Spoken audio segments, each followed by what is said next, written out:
Good evening and welcome to Fantastic Dimensions. This is Tales of the Scarecrow from Lamentations of the Praying Princess Adventures. Blah, blah, blah, blah, blah. I'm tripping on my own tongue already. That's a good start. So, I've got three players here with three adventurers rolled up and ready to live through the horror that is this particular scenario. So, what I'll do real quick, the three of you are traveling through the English countryside, probably looking for some place to rest. Haven't seen a town or a house for a couple of days, maybe even at this point, nearly. And so we'll start off with character introduction. So I'll just call you guys out one by one. You can just tell me, well, not tell me, but tell anybody who's watching who your character is, and give us a little bit about their appearance and what we see when we look at them. So let's start with you, Russ. Okay.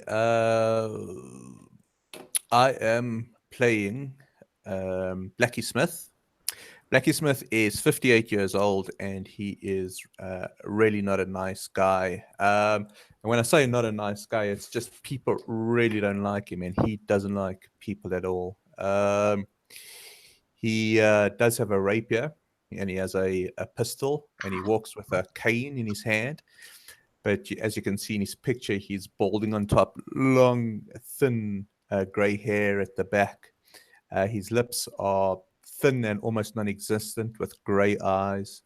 And he's just a really grumpy old bastard. And the only thing that Blackie Smith cares for in all the world is his little Yorkie named Schofield. And Schofield itself is just a bundle of hair. It's just a scrap, unbrushed, unkept. It's got teeth that are missing. Its breath smells like fish, and he just barks at everything and everyone, thinking him much bigger than he really is. And Blackie, although he doesn't really talk about it and he's quite secretive about it, actually is a magic user as well. Very good. Something that probably your companions already know about you. Yeah. Okay. But cool. He's still a hard bastard. Oh yeah. All right, John. Why don't you go next?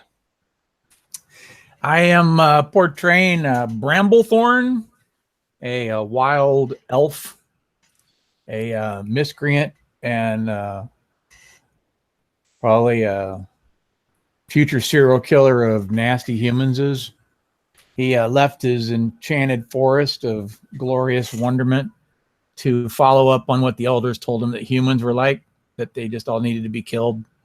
So he's been spending the last couple of years wandering around wherever the winds may take him in his typically chaotic fashion. And he finds himself in the company of these two miserable bastards right now. He's a little shorter than average, got a really wide football-shaped head, point-to-point, big ears. He's got a big, stupid grin all the time. But anybody that spends more than 5 minutes knows that he's not really smiling. He's really just showing his teeth like a feral dog or a wolf. And all in all, it's best not to sleep with him around because he typically does things to people in their sleep. And there you go. Lovely. Okay, and Robert, why don't you go ahead and tell us about your guy? There's not much to tell. He's so exquisitely empty. Basically, he's Hans Kruger is what appears on the outside to be some form of cleric of some obscure deity. He is in fact a cultist who was based in Germany and has decided to leave and spread the good word of the 100-eyed god. So he is going about doing his bad works to try and further the 100-eyed god's infamy, which is quite small anyway, because nobody knows who the 100-eyed god is. Well, very few.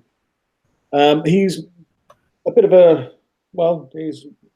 misanthrope, not exactly the most friendliest creature around. He's tall, lanky, sullen, which, as you see in the picture, dresses in black, fairly an imposing figure. But yeah, I was hooked up with these two guys, probably because we're all on the same level, except for the funny little elf who he probably distrusts because he's not human and has large ears. But other than that, yeah, he's just going about to see what he can see. Excellent. He's got a wicked mohawk too. Very good. Okay, so you guys are traveling. It's about early evening. The sun is low in the sky, and it'll be down in a couple of hours completely, and it'll start to get dark. And as you're traveling on this country road, you come across this massive cornfield, huge stalks of corn. Let me see. They are, they're probably about maybe 6 to 8 feet tall, the stalks themselves. And as you're kind of walking along the side of this cornfield, you come to, there's an opening, like a path, a straight path from the road that leads right up to a small brick farmhouse. To the kind of, as you're looking up this path at the farmhouse too, you can see there is a scarecrow off in the field, off to the right of the farmhouse. It's raised well up high. It's probably 10 feet up off the ground, and it's very, I suppose, imposing looking. Although you do see a couple of birds sitting on it, a couple of black crows themselves sitting on it and ominously watching you across the cornfield. The birds are ominously watching, or the scarecrow? The birds. Well, the scarecrow doesn't. You don't see any eyes in it or anything, but it might be watching too. That's good. I hate scarecrows What time and birds. of the day is it, Ian? Sorry. Is it very late in the evening, or? Yeah. It's I say it's probably like after 5 o'clock, maybe 6 o'clock in the evening, and like I said, you expect the sun to probably be down in a couple of hours. Is there any lights coming from the farmhouse? There are none. No. And this is the first building you've seen in a couple of days. Are there any signs of? I'm sorry. Are there any signs of recent activity in this farm area, like wagon marks or thresh marks on the crops or anything like that? None at all. Okay. Looks deserted. Might be able to get our heads down in there, lads. Looks as you. Aye, let's get some food. Hey, Schofield, look how shite that scarecrow is. Oh, we should go get sleepy time so I can watch humans. And your little Yorkie Schofield, he's kind of like the hair is standing up on his back and his tail's down, and he's staring at the cornfield itself and kind of growling. Oh, shut up, you miserable bastard. We need some food.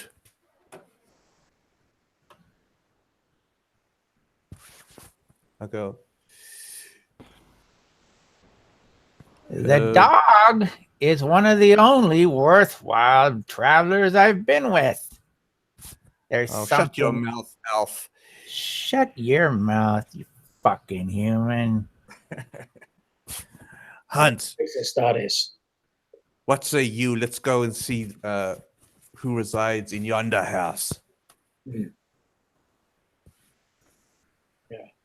Yeah, I'm going to stroll through the field, the gap towards the house.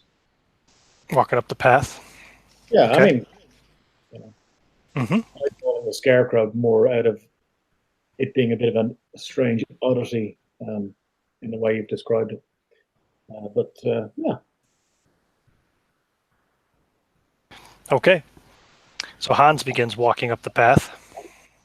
The farmhouse, is it a typical farmhouse, or is it the type where the frame for the roof goes all the way to the ground, and then it has like the thatch stacked all the way up on it? No, it's more of a typical style one. Very well. Bramblethorn will also head that way, Okay, so keeping a wayful eye backwards to check out to see if there's anything untold dealing with the cornfield. okay. What are you doing, Blackie?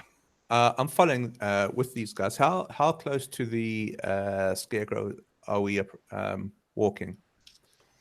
Oh, not the Scarecrow is off the path. It's actually kind of past the house and to the right a bit from the path. So the Scarecrow itself is probably about 25 yards from the house, and the house itself is only maybe 75 yards from the road here.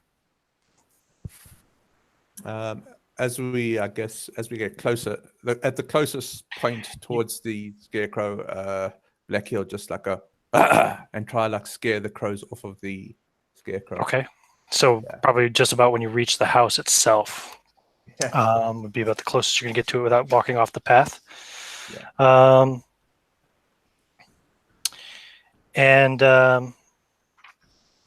You do that, and the crows just kind of stare at you and squawk, and then they fly off. And you look around, and you notice that Schofield is still back on the road. Jesus, damn dog. You boys see who's inside. I'm gonna get Schofield. And I'll kind of use my cane, walking back on the path. My shoes treading on the path, having those large sort of buckles. Eventually I'll make it back to where Schofield is, and I'll scoop him up and I'll go, "Stupid dog," and walk back to the house. Okay, he whimpers a bit as you're carrying him towards the house. Hans and Bramblethorn, you guys see the door to the farmhouse is slightly ajar. And there's a stench of kind of death and rot coming from inside. In front of the house, actually just to your right, if you're still standing outside, there is a water pump.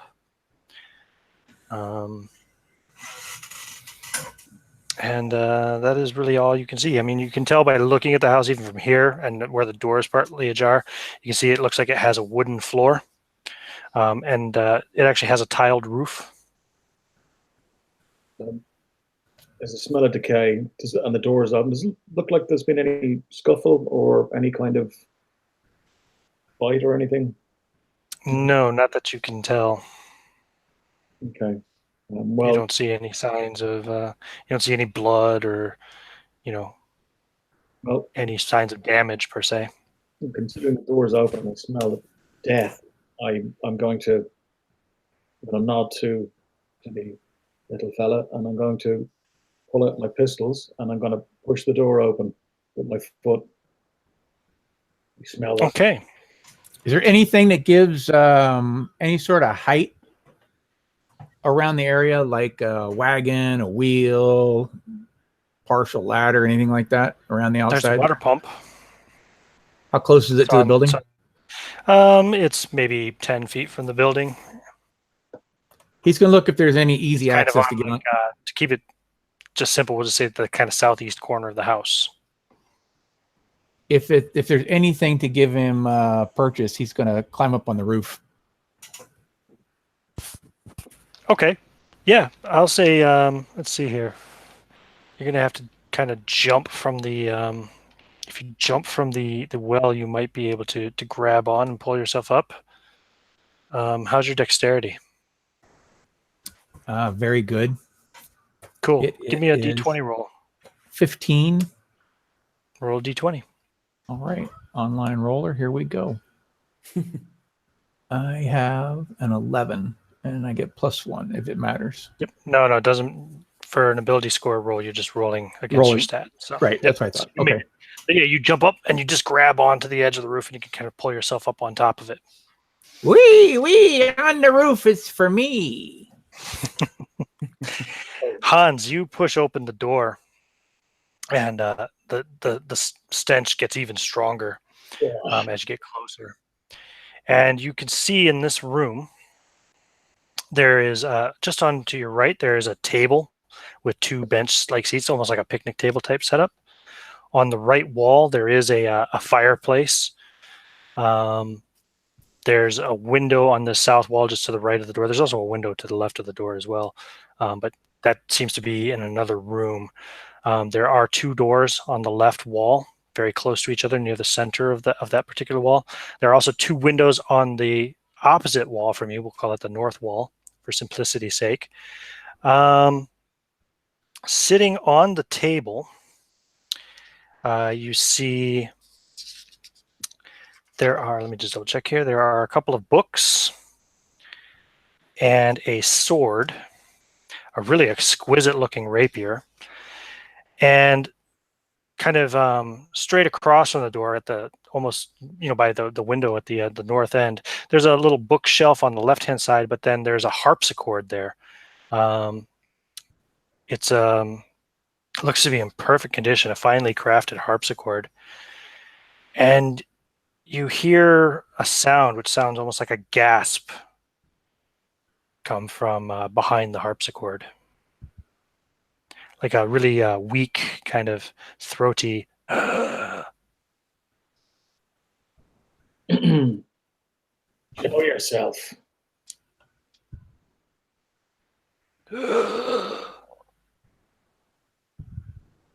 I'll put one through you and the stupid harpsichord.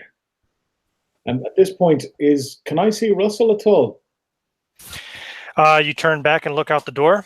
Yeah. You can see him now walking with Schofield back up the path. Okay, I'm gonna signal with one of my pistols, to come on, and assume that he's seeing that me with my pistols drawn, that there's something not right. Basically, I want to give him a heads up. Sure. So, do I see him, Ian? Yeah, you would see at this point. You would see Bramblethorn is now up on the roof of the house. Are you climbing up to the top of the roof? Oh yeah. Yeah, he's making his way up to the top of the roof, and you see Hans there in the doorway, waving a pistol for you, gesturing for you to come on. He has a pistol in each hand. So I'm kind of walking up the pathway, and I'm very kind of lackadaisical with my walk up the pathway. And then as soon as I see Hans kind of with his pistols out and he kind of signaling that something's right, my whole body language changes from sort of being this lackadaisical to kind of stiff. I put out my pistol, kind of slowly put Schofield down, and step up onto the porch and kind of open the door slightly. It creaks, and I follow Hans inside. Okay, on the roof, Bramblethorn. When you reach the top, and you can still smell the stench of rot even from here. And when you get to the top, you can kind of see why. You see 4 dead horses on the back side of the house, outside, lying not in the cornfield, but in the clearing around the farmhouse itself. This farmhouse seems to be built right in the middle of this cornfield. What he was trying to get a better view of the cornfield, because obviously the dog's the smartest of the two of them, the two humans. Mm-hmm. Yeah, it's just a really lush, vibrant-looking cornfield with a creepy-ass scarecrow. Green cornfield or a brown cornfield? Green. Healthy looking. Is it all evenly healthy, or is there just like the patch around the scarecrow is green? No, it's all healthy. Hmm. This part of the cornfield itself goes around the house in about it's like a circular field, and it's about 75 yard radius from the house. As you're scanning the cornfield, you look back at the path, and you can see that the corn at the roadside has already, the path is disappearing as corn is sprouting up, and kind of towards the house from the road. The corn is just growing back up the same height and look as the rest of the field. And it does so until basically there is no more path. What vile witchcraft is this? Hans, the cornfield has trapped us in. Something not right. Some deviltry afoot. But beyond, I start to, yeah, I kind of, there's something behind. So, just to be clear, Bramblethorn saw that the path that we came up on now is covered in corn? Correct.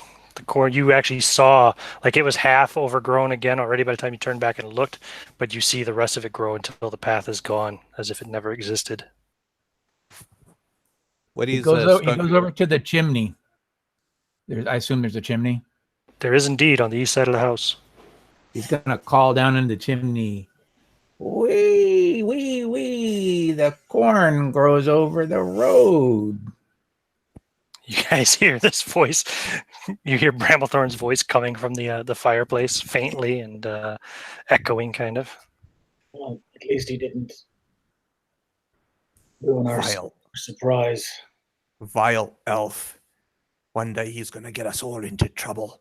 I look over at Schofield. What is he doing?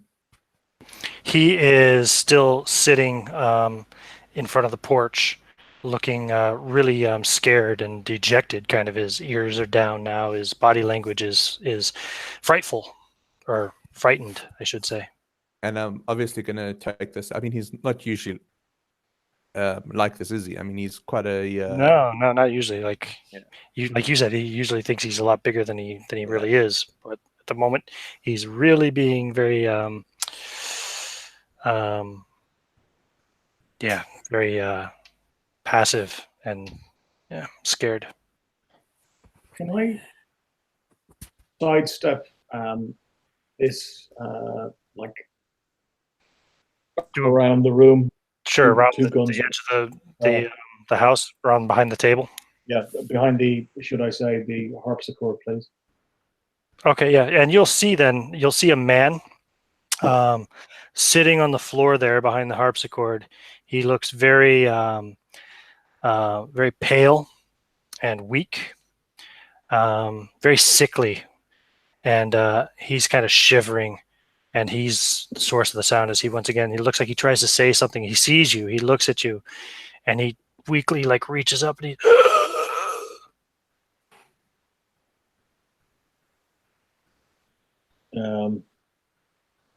Spit it out, man. What's going on here? Water. Is there a jug around or something? There's a jug beside him that's laying on the floor, obviously empty. Kruger, come outside. You're younger than me. Why don't you go get him some water? No. He points at your water skin. Water. Bramblethorn hear any of this from his... No. Okay, I'll discard the jug and then pour it into some kind of pot or whatever I can get my hands on and hand it to him. I'll, pour a bit out. Okay. And he greedily, and as you get close enough to him, he smells of piss and shit. You're pretty sure this guy has not been taking care of his personal hygiene for a while. But he greedily laps up the water and drinks it down, a little bit of it dribbling down his face as he does so, which he quickly wipes with his hands and licks his hands to get all of the water into him that he can. Oh, thank you. Do you have any food? Haven't eaten in 5 days. Listen here, you. What's going on? The cornfield has just trapped us and enveloped and encircled your house. Before we give you any food, what is going on, man? Food first. And more water, please. Plenty of corn outside. Here. No. Why not? It looks fresh. No, don't eat the corn. Did I hear Bramblethorn coming down through the chimney when he shouted through? I don't think Bramblethorn was coming down the chimney, was he? No. No. Just when he shouted. Oh, yeah, you heard his voice coming from the fireplace. That's a pretty cool idea, though. Yeah, no, I'll just go to the chimney and shout out. I'll go because I don't know what he's seen on the rooftop. I go, Bramblethorn, get your ass down here, you wicked elf. And then I'll walk back towards the to where the this old emaciated man is. I'll take out a like some soft bread or cornbread or something that I've had. I take a bite from it, take another bite from it, and I go, sorry, you were saying? Please, I need food and more water. Oh, the damn peasants. And I throw it to him. It hits. He tries to catch it, and it hits the floor. But he scrambles after it, and he starts eating it like a starving man. I'd like to. There's a couple of windows here. I'd like to just peer out each window.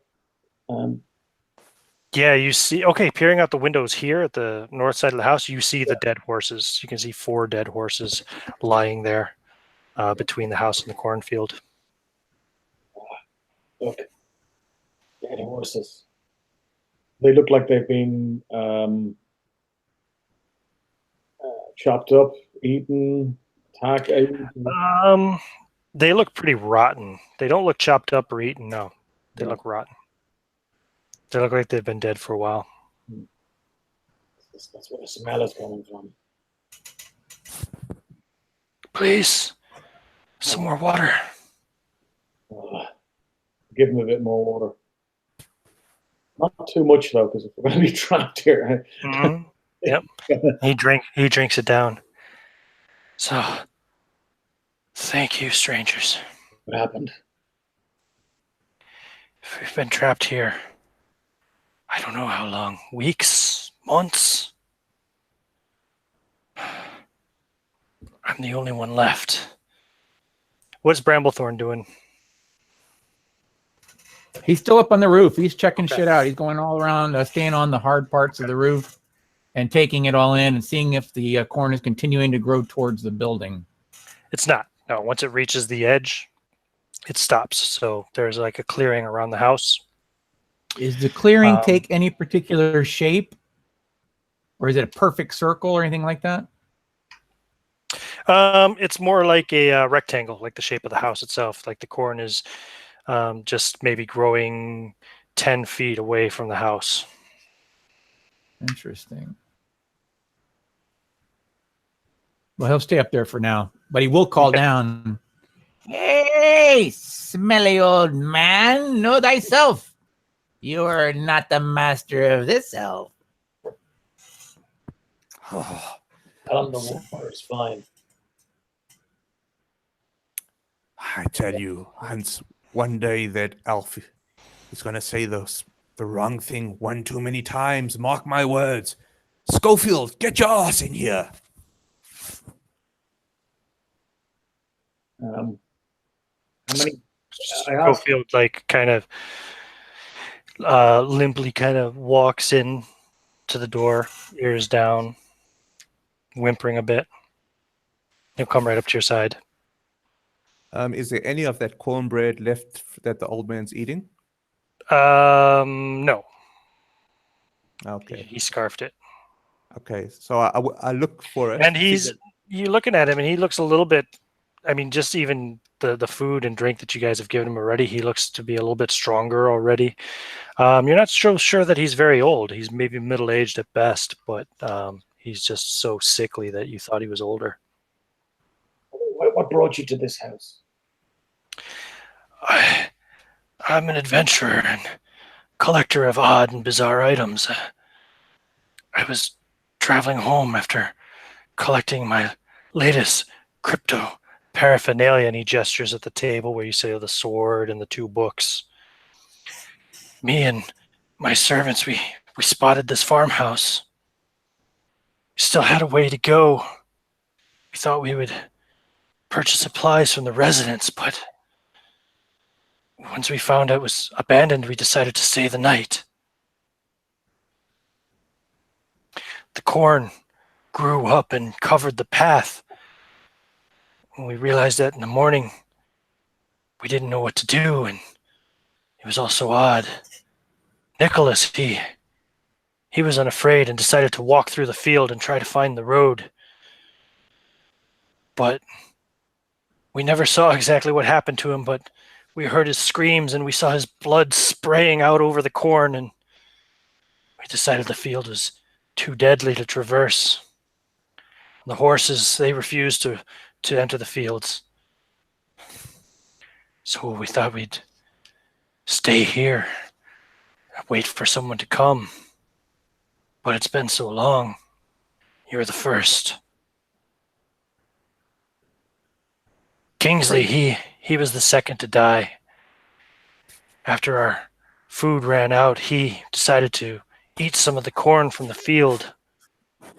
He grabbed some from the edge just outside the door. He became ill and died within minutes. Edward, he was the last to die.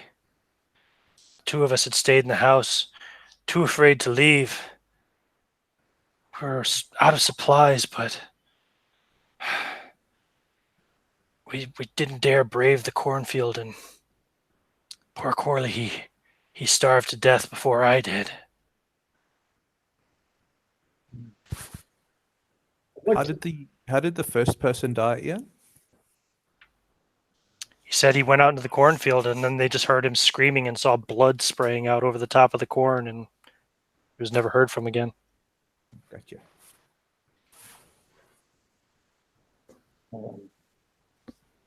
Can I check his... This place is cursed, I tell you. Some creature stalks that field. Can I check his books and the rapier? Yeah, you gonna go over and have a look at them? Yeah. Yeah, like I said, the rapier itself looks exquisitely decorated. It's got like superb craftsmanship. It's got gems all inlaid all over the pommel, and looks to be made of some really good precious metals. One book on the desk is massive. Oh, you're a cleric, aren't you? Mm-hmm. You've heard of this book. It's called Malleus Deus. You don't know what's in it, but you know it's supposed to be a book that rends order and understanding from the world. You would also know that religious authorities of all organized religions, bar none, consider possession of the book a capital crime. And even knowing why is grounds for burning if one is not in a need-to-know position. You've heard stories of people who even jested about possessing a copy that found their entire households and acquaintances tortured and killed in order to find the whereabouts of the book.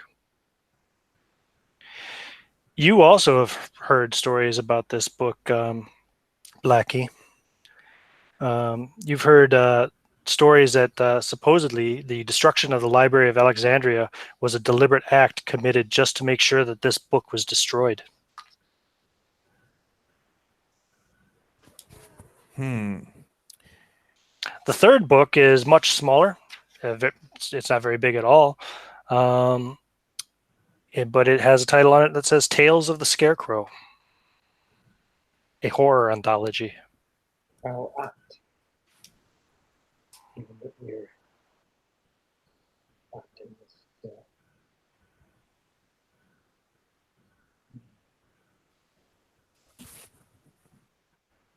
I say to... Oh, sorry, Rob, you're breaking up on me there. You start again? Sorry. Where did you come by this book? And I tap the tome with my dirty fingers. I say to the old man,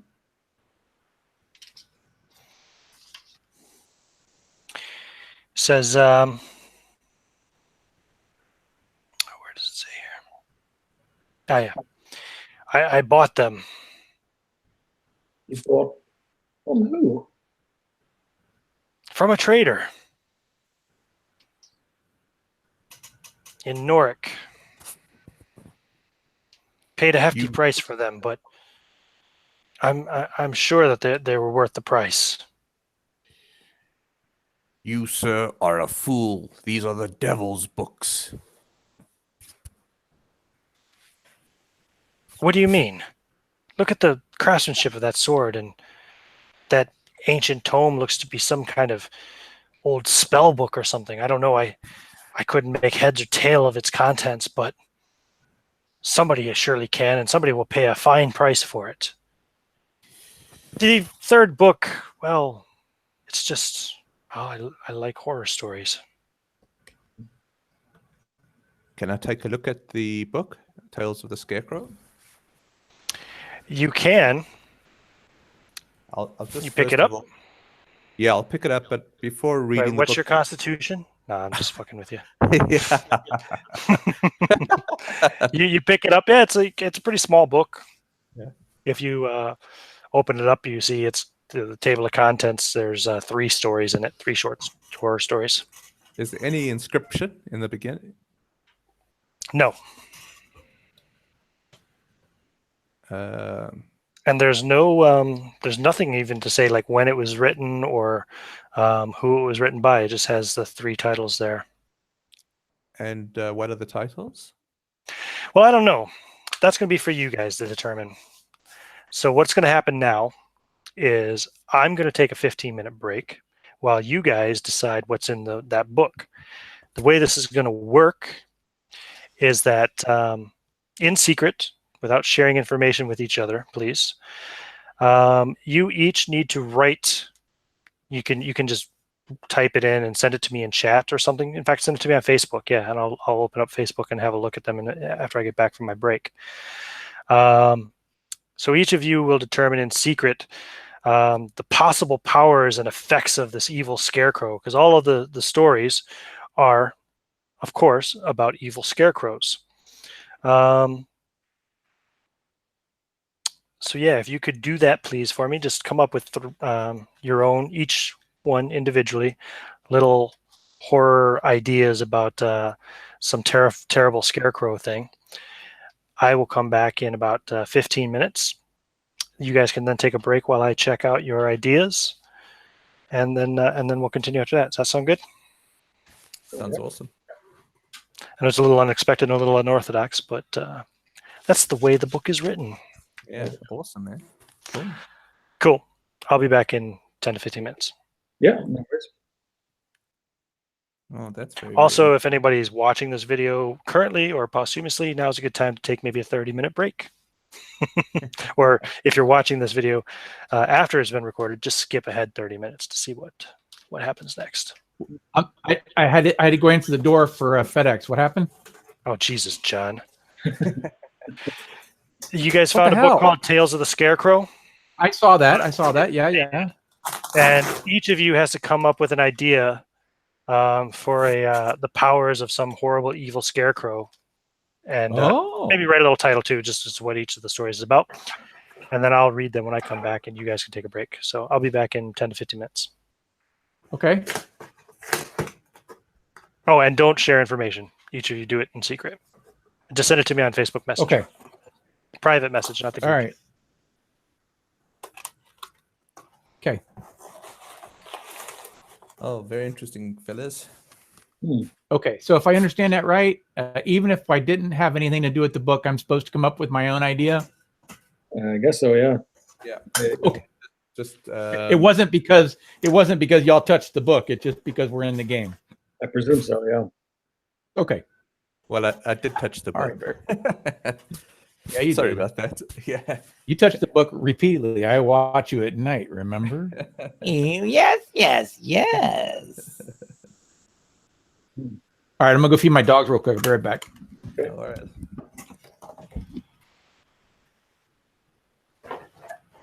Hey, Rob. Hmm.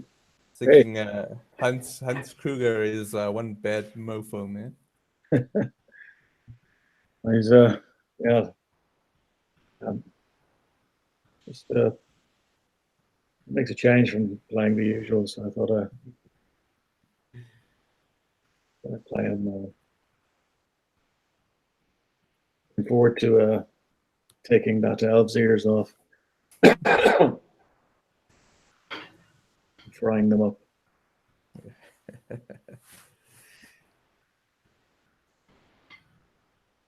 I'm thinking like 3 stories now.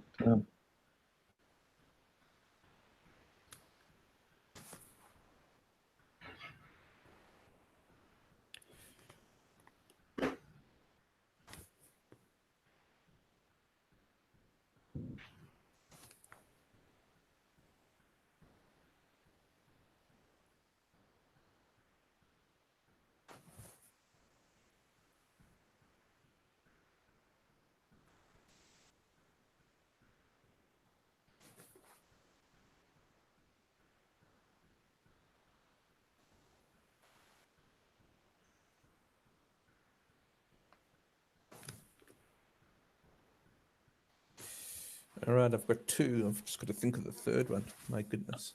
We have to have powers for them, isn't it, as well? That, like, did you say like these creatures have powers? Like that, we needed to list what type of powers they have. Yeah, just what I'm doing, I'm just listing 3 kind of possible, I guess, stories, like just in 2 or 3 sentences. I mean, they all would be horror stories, or so they would be, that automatically just give some sort of horrific nature to the Scarecrow type of a thing.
All right, sorry guys, I had to take care of the dogs real quick. Yeah, no worries. All right, let It's me all right. send them my. It's 8 more minutes to finish your story. And you just want me to send them via PM, right? Yep, send it to me on a PM on Facebook. I'll have a look at them there.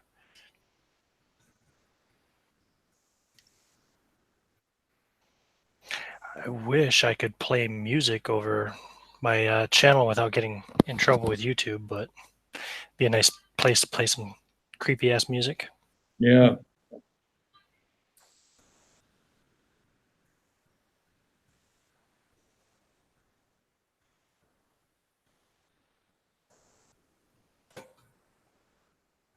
A bit of a curveball, but you weren't expecting to have to write a short story, were you? Oh, You don't have to write a full short story. Just give me some basic ideas or whatever. But yeah. So 3 basic kind of. just one each. Oh, okay. Apologies if I wasn't clear about that. One each. Oh, okay. So if you've already come up with multiple ideas, just pick the one Yeah. you like the best and elaborate on it. Oh, okay. So the first one I've sent you, just ignore. I'll send you the best one Okay. now. Cool. I'll keep note of that. I'll be back in a couple minutes. Just to check in. I hate leaving so much dead air on the channel. I could always edit, I guess.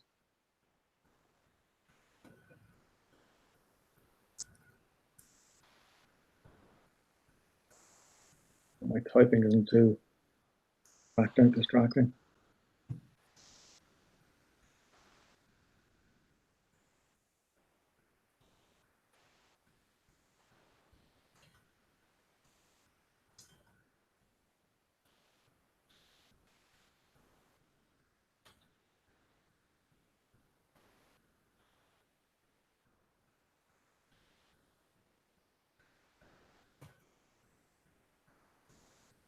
All right.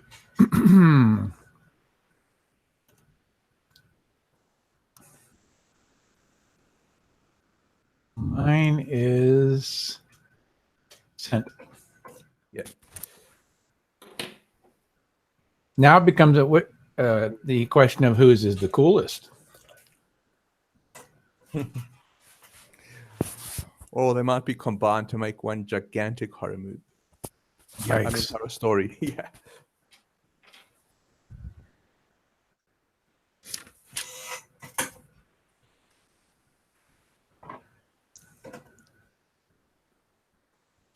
It's funny too because just when when we came to that part, it was time to take a break. I noticed we had like 5 people watching. Sorry, guys. It's a little necessary downtime for the purpose of later horror. Right. So you can't play any kind of music at all on the Google You could Hangout? play anything that's like in the public domain, or if Could have picked something like from a Halloween theme or if something. you have permission to use somebody's music, you can do so, but you got to be careful with stuff like that.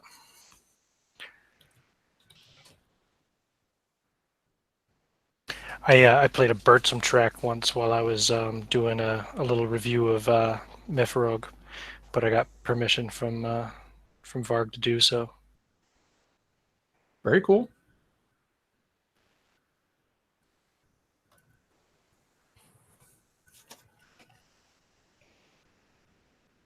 I don't reckon there's too many artists out there that would let you freely use their music, though. You know.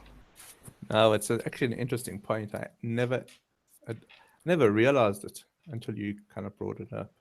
Oh yeah, channels get taken down for copyright strikes all the time. Well, usually what happens is they just get banned for a little while and the video gets taken down. But yeah, even my kid had problems with that because she has a channel too where she, does her video game stuff, and she had some like in some of the games sometimes people play music in the background and stuff, and yeah, she's had a few strikes for that too. Okay.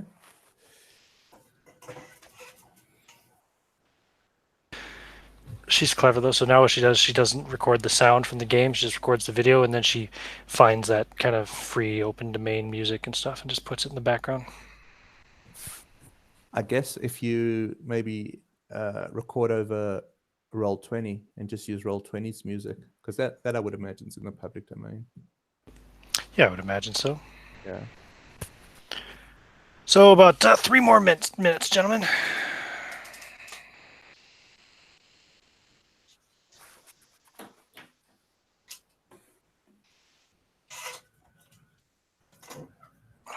Notebook here, I guess. Tales of the Scarecrow.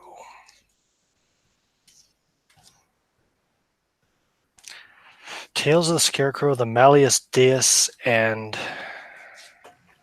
a beautiful rapier. And all this is happening while Bramblethorn's still on the roof, of course. I don't know if he's ever coming down from there. What was the subject matter of Malleus Deus? you haven't opened it yet. You open this one first, so we'll get to that later. Obviously, you have never seen it before in your life, so. Okay, I thought it was sort of like I just know it was the library in Alexandria was burnt down because of it. Okay, cool.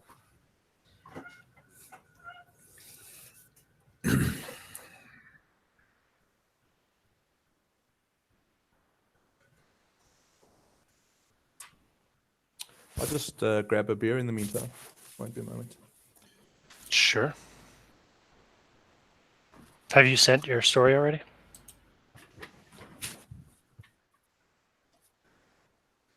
Take 2 points of damage. I don't think he sent his final story yet. How many stories did you need? One from each of you. Oh, crap. I was like, final story. Oh, crap. How many do I got to send? No, he originally sent me a couple. He thought it was 3 each. Oh.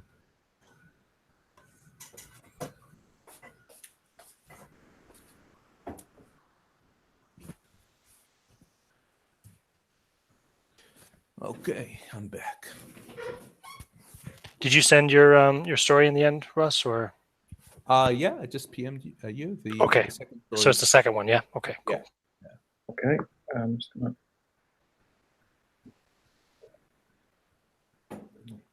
Sorry, thought I made a mistake there. Just gonna send this to you.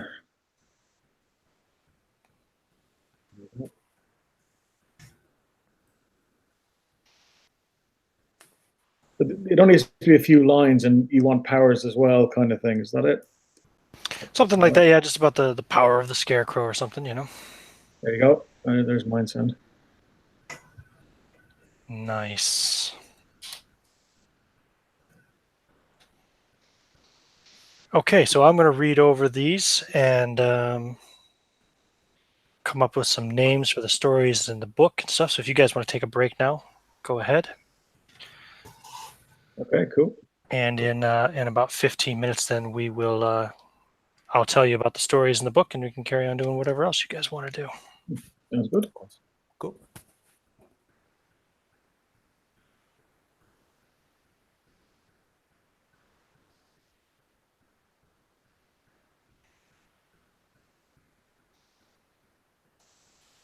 I could maybe a song to keep everyone entertained on the channel.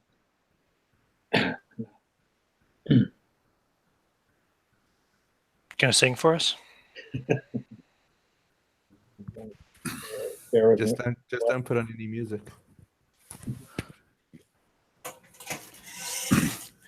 At the door, I had just received a shipment of exotic wood, hardwoods for doing the wand making for the Potivar stuff.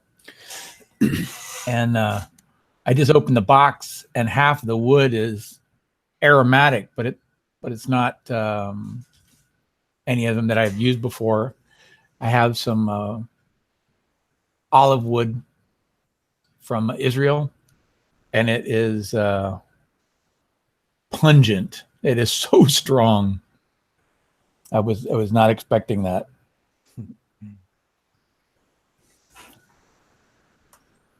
What you using the wood for? Making wands, Harry Potter style wands. I got a group, a couple hundred wand makers from around the world. Oh wow. Okay. Yeah, pretty much everybody in the group is a high end artist or crafter. When I say crafter, I mean like a woodworker, not someone that sticks a gem on the end of a thing with hot glue or anything like that. These are all people that most of them pay their bills doing woodwork. Wow. Okay. Woodwork is beautiful. Jorge, what? Woodwork is beautiful. Like just carpentry and woodwork is. Oh yeah. Most of these folks are they're just doing this for fun because they have the wood laying around. But there's a couple of them. There's one guy in Germany that I know he's put a couple kids through college doing fine woodwork like this. Yeah, cool.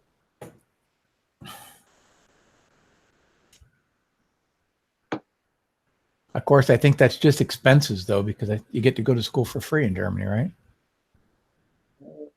I think he meant to pay their expenses is what he was doing. The days of free education are a thing of the past, unfortunately. Yeah.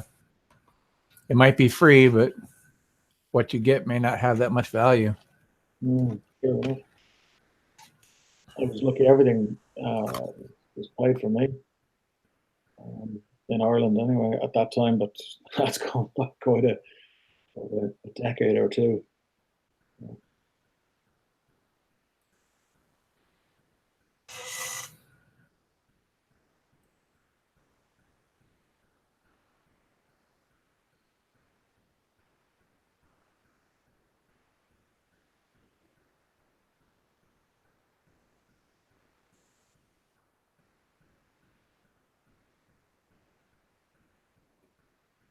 I knew we should have burned that damn scarecrow when we saw it. You guys got some pretty cool ideas in here, I must say.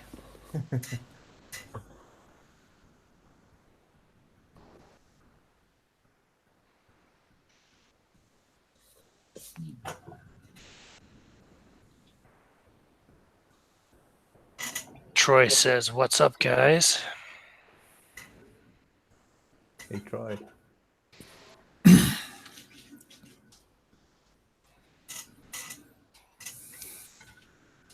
All right.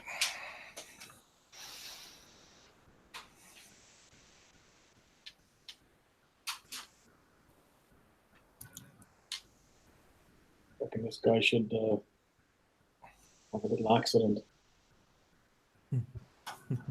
Which guy? Guy who ate my food, drank my water. Oh, yeah. Poor bastard. He's been here for weeks or months. Doesn't even know how long he's been here. Yeah. He was nearly dead of dehydration when you found him. You're doing the service.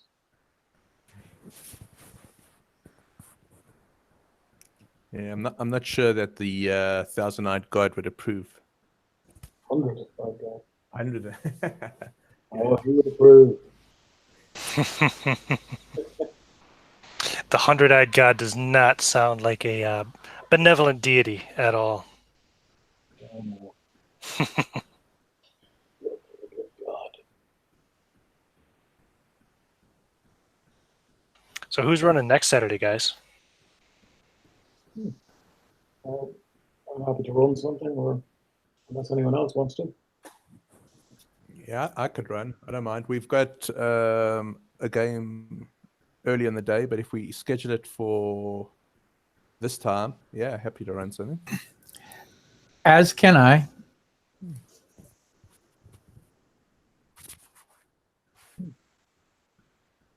Does it need to be Lamentations, or can it be something else? Just something OSR, I suppose, you know. Mm-hmm. That's what I named the group, right? Saturday Night OSR. Yep.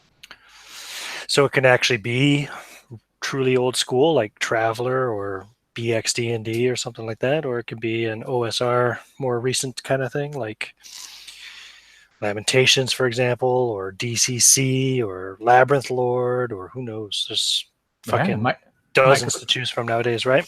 Right, Yeah. right. Throw White up Star. throw up a session M5. Do that. What's M5? That's my game. Oh, is it? Mm-hmm. Cool. Don't tell me M is for mutant. One of the 5 M's is, but it's just potential. It doesn't mean anything because obviously the first one's set up for modern, and there are no mutants in the modern, unless you count like ultra liberals because they're moderns, or mutants. But it is what it is. No, it's just but the potential. It's just open up. It's men, machines, mutants, magic, monsters. Pretty much covers all the bases. Cool. Is this like was this published, John, or is this just your own? No, I will be publishing it. Yeah, Oh, just cool. I'm cleaning it up, and I want to chuck it full of art. Have you done any playtesting yet? You know, I have, because I've been doing it for years, but the stuff that I've been cleaning up has been recent, because there's some games that we've been playing here in the last year or two that have changed the way I look at things. So I have been, I had put it aside because of narrative dice. Narrative dice just completely fucked me up. I was almost destroyed by narrative dice. I liked it so much. So I had to put it away for a little bit, but I'm back on track again. So the short answer is no, I have not play tested the final version, but it's coming very soon. Is this is it based off the kind of an OSR engine, or is this kind of? Oh, absolutely, yeah. It's based off Old School Traveler. All right, yeah. So the Cepheus, yeah. So it's got a life path. You start the game off as a veteran at the level of your choosing, and the longer you stay in the loop, the more chance you have for things of detriment to happen, and positive, of course. You roll the dice. Like if you want to start the game at 25 or you want to start the game at 65, there's a good chance that you're going to be an old man that's busted up and has issues. But it doesn't have to mean that, but it could. Yeah. And it depends on the setting, of course. Cool.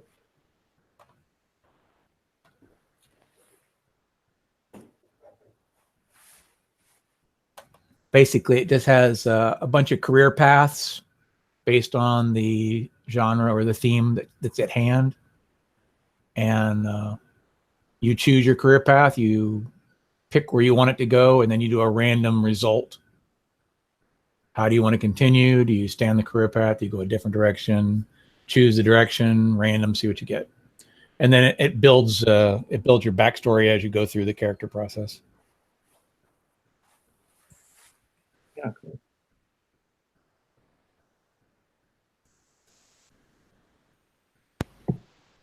All right, just 4 more minutes to go. Next time I do this, I'll make it a 10-minute break instead of 15 minutes on each side.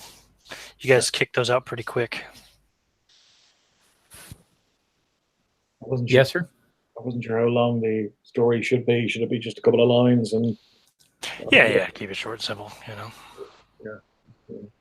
The book recommends giving them 15 minutes to write, but I guess that's what happens when you play with all GMs,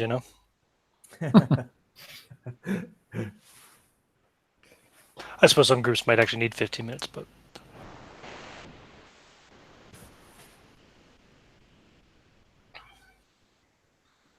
Got a bit of a fade out there with someone, did it? say again. Did we have a bit of a fade out there or something? Or Did we? I don't know. I didn't notice. I just heard a kind of a hiss, maybe. I don't know. My kid's playing computer games and on Discord with her friends in the other room too, so she's probably fucking up my bandwidth. But No, the quality's been pretty good so far. So yeah, not too bad. Not too bad. I gotta eventually get like proper wired internet all the way back here to where my gaming room is. So From our 'cause, side, the kids say I'm fucking up their bandwidth. right, of course. Yeah. Well, I control the passwords, so it's my bandwidth. hey, you're paying the bills. So Exactly. I was going to say, well, you can have the bandwidth for as much as you pay. Oh, you don't pay anything. Oh, you have no bandwidth. Yeah, she's 11. She should get a job already. What the fuck? Her job is school. Her A's and B's are her pay. School's not a job. It's hard work, but it's not a job. hey, Mike need new runners all the time. Yeah, I paid my kids when they were in school. Good grades got them money. I'd have been broke then. Believe me, when report cards came out, I was an upset individual. I had to shell out a bunch of money every time. They did well then. That's good. Yeah. That's a good upset. Yeah. Yeah, it was costing me $400-500 a report card. Period. Wow, that's generous.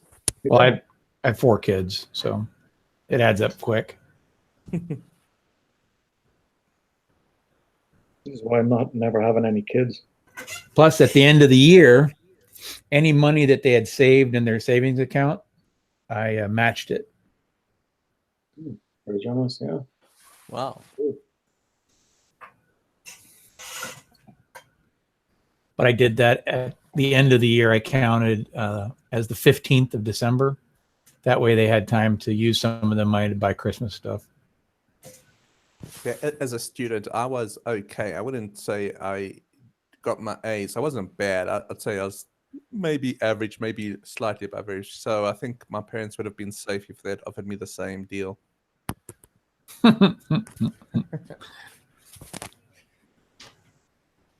Well, on the same respect, if they got D's and F's in anything, I gave them extra chores on top of. I was just saying, did you send them a bill? No, they got chores that they hated. They knew that if they were bringing home an F, they still had to tell me, but they knew that telling me wasn't going to get them in trouble per se. They were just going to have to do something that they didn't want to do. So it's not like they had fear of telling me that they had a failure. They just had to say, this is what I got, and we would deal with it. All right. It's been about a half an hour since I initially called the break, so let's do this. So the first story in the book that you see, Blackie, is called The Children of Tresgoth. I'm just going to make some notes here. The Children of Tresgoth. Tresgoth, Yeah. that's TREZ''GATH. Okay. And it's about a scarecrow that is a manifestation of a demon, sated only by sacrificial offerings made by the local farming community. Sacrifices must be made from sentient beings like humans, elves, halflings, dwarves, etc. So they could not sacrifice farm animals. And eventually, it came down to the point where they had to sacrifice people from within their own community until only one remained to write the story. Oh. Who came up with such a sick story? Indeed. Yeah. The second story is a story called The Corn People. It's about these farmers who put up a scarecrow in their cornfield, but the scarecrow itself took on some kind of dark power, and eventually it attacked the family, and everywhere that they were injured, anywhere that they would bleed, corn would sprout out of, until eventually, so the story says, they all became stalks of corn within their own cornfield. Oh, wait. Yeah. Okay. And the third story was called The Black Hat, about a hideous but at the same time beautiful hat found by a farmer's daughter in their field. The girl put the hat on and was transformed into a foul magical beast, representing looking like a 7-foot tall scarecrow. The girl then proceeded to kill and eat her entire family. At the end of the story, the other people from the community burned the creature, but the hat survived the flames and was left behind. The entire community moved away to get away, with fear of coming under its influence again. Wow. So obviously would relay the details of the stories to Hans. I'm not sure what I would make of it. Let me just ponder that for a moment. I would just think of it as fiction at this stage. Well, yeah, it is fiction. Yeah. Supposedly.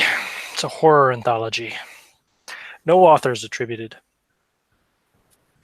I always hated scarecrows. When as you're looking through it, the man who's there looks at you and says, "Pretty good, huh?" Yes. I thought so until I ended up trapped in this place.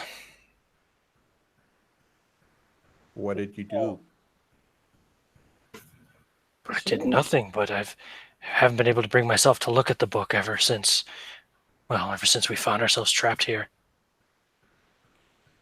And you say- Ironic that I'd find myself trapped in a farmhouse after reading the tales of the Scarecrow. Trapped in a storybook. Haha. Where did you say you got this, man? Told you I bought it from a merchant in Norwich. And when he parted with these books, did he say anything? Thank you for your custom, I think. Oh, this is just fiction. Old wives' tales. Seen Is Bramblethorn getting any of this conversation up through the chimney? No. You want to stay on the roof? You don't get to take part in the conversation. Yeah. And the blade, where did the blade come from? The same merchant. He was a trader of oddities. He said it was magical. Magical. Hmm. The blade is magical? That's what he said. The other book, like I said, I can't make heads or tails of it. It's written in some strange language. You are But a he fool. said it. He said it was a book of arcane secrets from the ancient world. Is there anything strange about this trader? No one should possess a book like this. I guess I'm closest to the table, but what I would do is, I know that Hans is a priest, so I would naturally pick up the book, kind of look at it, and then throw it across to Hans. The Malleus Deus? Yeah. Did you say you're going to open it at all, or no? You're just going to hand it? No. Okay. I just kind of look at the covers and the spine, just to see that it says Malleus Deus on it, and then I'll throw it across to Hans.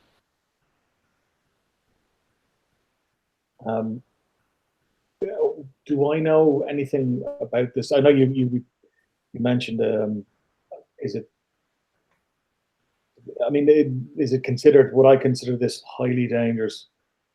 Presumably, with.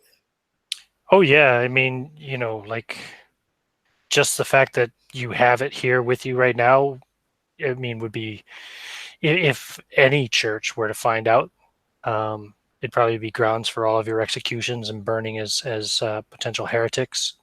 Mm-hmm. Or if rumor got out that you had the book, your families and any acquaintances would be in danger too, as churches, any of the major churches wouldn't hesitate to torture and kill everybody to try to find out where you are and where the book is. Well, as stupid as this is, me being an inquisitive, slightly psychotic, I'm going to open the book, even though I know I shouldn't, but my character, I'm afraid, is going to. I understand. Go ahead and roll your languages for me, please. So it's a D6. Yeah. 6. I have a whopping +1 if that's. +1 intelligence. Oh. Sorry, no, I don't. Okay. No, so you just roll D6. Oh. A 1? Yeah. That's a success. You happen to be able to read Latin, and it is written in Latin. Uh-oh. And it is indeed a spell book. It contains, I'll tell you in a second here. Let's see, it's 6 plus 8,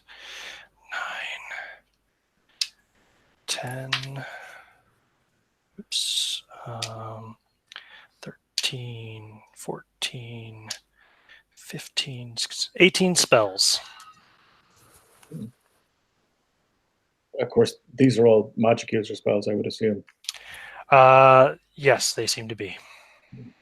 Okay, well, I flipped through this book. Very interesting. Very interesting. What is it, Hans? Well, I'm not sure if it's a genuinely the book of the dead or whatever, but it's a powerful spell book. You will have more use of it than I. Vermelius Deus, I am a bit reluctant to take a look at that, my friend. I imagine, Bramblethorn, you can hear that they're having some kind of conversation down below, but it's difficult. You can't really understand much of what they're saying. I was waiting for a break in conversation. Cool. Are there any trees that are within the corn? He's been focusing on the No, corn. there are no trees in the cornfield, just the Just scarecrow. the corn. Just Yep. the corn, right? Corn Or and the scarecrow. Is the corn all the same height? Yep, it's about nearly 8 feet high. And as far as the eye can see, the corn grows, or just to a certain point? No, it's about 75-yard radius from the farmhouse, from the edge of the farmhouse, the edge of the clearing. Does it also keep the same shape, or does it just kind of hit a fairly circle-ish sort of shape? It's in a circle, the field itself. Curious. Is there grass where there isn't corn? Yes. All right, he's going to climb down. And with the corn being like nearly 8 feet high, the scarecrow itself, you can only see it pretty much probably from the waist up. You Okay. can climb down from the roof. How close is the scarecrow to the side, to one of the sides? I think I said the scarecrow is, let me double check. Let me look at this picture again. Yeah, the scarecrow is kind of middle between the house and the clearing. So half of 75 yards. Oh, he's pretty far in there. Mm-hmm. We should send the dog. Okay, well, he's going to make his way down. Okay, down around the front of the house again where the well was, or down on the side with the dead horses, or? Well, he's definitely not going to jump down on the well, but he'll reach a point that it's convenient to get down. Yeah, you're nimble enough. You can just kind of hang down off the roof and drop down easily. Right. Now, before he goes in, before he goes in, is there anything that he could use out here now that he's had a good look around to stack to make a quicker access to get up? Like there's 4 dead horses. Yeah. Other than that, like chairs, tables, that sort of shit. Well, inside the house, maybe. Yeah, that's where he's gonna look now. Okay, Bramblethorn walks in the house. Hey, what do you do? I am looking for something. Thank you for joining us, Your Majesty. What fools these mortals be? They always smell like farts and pee. What I will do, let's take a look at the rapier. So kind of pull the rapier out of its sheath and just examine it a little bit. It's it's beautiful. I mean, you don't think you've ever seen craftsmanship quite like this before. It's perfectly balanced, beautifully decorated. It does indeed look extremely valuable. You're not sure how much, but you'd say in the thousands of silver pieces. And that's, just based on the craftsmanship and the gems and precious metals. If it is truly magical, it might be worth even more. Who knows? That said, you've never seen a magical sword before, so who knows? So I'll just kind of sheath it again and put it back on the table. And inside my mind, I'm thinking like, I've got to have the sword. I've got to have the sword. But I just put them. So inside this room, Bramblethorn, you see there is a table, kind of like picnic table style, with 2 wooden benches that one of the books now, the Tales of the Scarecrow and the Rapier, are sitting on. There's also a harpsichord, a beautiful harpsichord in here, in perfect condition. And then there's 2 doors to, you assume, 2 other rooms on the western side of the house. Sorry. There's a bookshelf as well. Is this a a He's going to dump all the crap off of the bookshelves and drag the bookshelf out. There's not much crap on it anyway. There's just a couple of books about farming techniques and things of that sort. Maybe like almanac type things almost, you know what I mean, for the 17th century. He'll go out there and set it up at a slight angle, the closest to the lower end of the roof to make it easier to get back up again if he needs to. Cool. I examined the harpsichord. Seems oddly out of place in such a it seems a bit of an anachronism. Yeah, it's gorgeous. Do you know how to play? Oh God, no. No. Assumed not anyway. I'd like to examine it anyway. Hit a few notes.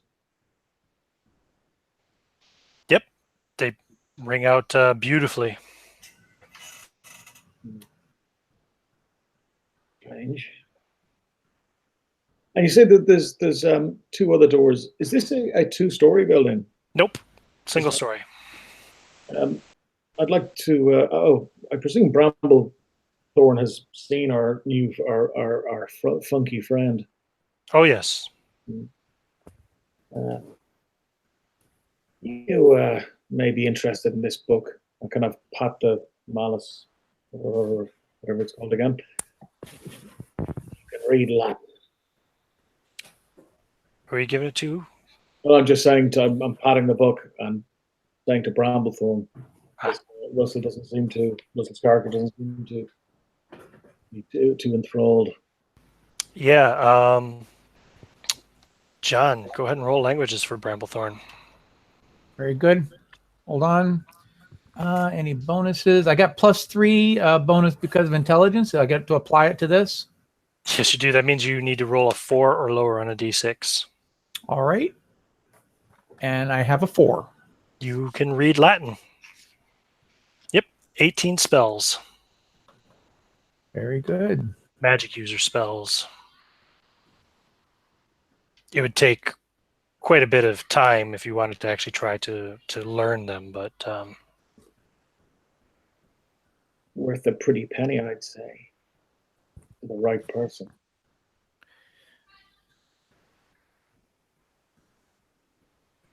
I wish you'd have shown me this sooner. It is very much bonus fortuna. I don't know if you should have done that. I say to Hans, especially to that little devil. It's the Malleus Deus. Who knows what mischief he'll cause with such a book. I think I'd like to move over to the next door, closest one to me, and push it open. I'm not expecting any trouble because of the chinchilla here in the corner. So, yeah, I presume there's no one else here. So, but I'd like to push it open. yeah, and oh man, is it rank? Ugh. There's a bed, and there's a little dresser opposite the bed. The bed is on the north wall, and there's a dead man in the bed, quite decomposed. Oh, yeah. I'm gonna put a rag over my mouth and search the place. And the other man says, "That would be Kingsley.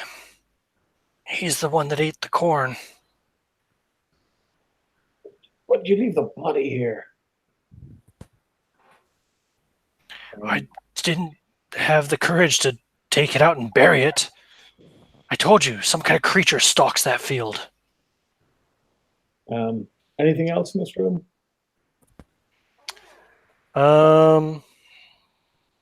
Well, it's the let me see here. The body of the man. Anything else that you would notice about him? I mean, he's kind of in the bed, and the blankets are kind of pulled up. His arms are out over top of it, but no, just a little dresser there as well. But I look through the dresser quickly, but I'm not going to touch Kingsley. It's too funky. fair enough.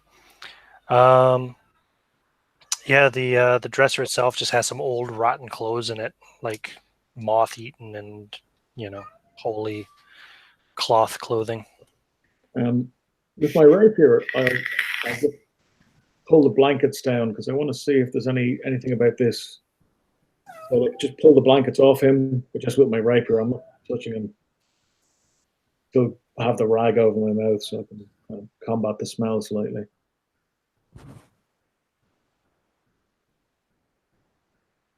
Sorry, Ian, are you? Oh, I muted myself and I thought I was unmuting myself. Yeah, you just see he is still wearing his clothing, but you don't see anything unusual about him, aside from the fact that he's laying here dead in this bed, but he's real funky. Yeah. What do you see? Oh, he does have a pouch. Pouch? He does have a pouch on his belt. I'll cut it off with the rapier and kind of pull it over to me. It's in the pouch. Open it up. Yeah. Inside, there are 47 silver pieces and 2 gold pieces, both of which have teeth marks on them. Yeah, well, I'll pocket that and I'll shuffle outside. Feel kind of my eyes watering from the smell and close the door. Okay. Kingsley has not had a good day in a while. What's beyond? And I kind of shuffle over to the next door. What's in here? What's in here, old man? He says, that's where Edward is. By the gods. Can I open? Yeah, so that's kind of like it was like basically like a storeroom. There's a shelves along 2 of the walls. There's like some old wooden broom with the kind of straw broom heads on it, and you see a blanket covering a man-shaped figure on the floor. Yeah. Cloth over the mouth, rapier, lift up the cloth just to have a gawk. Yeah, there's a rather frail-looking dead man there. He, according to the guy outside, he starved to death. How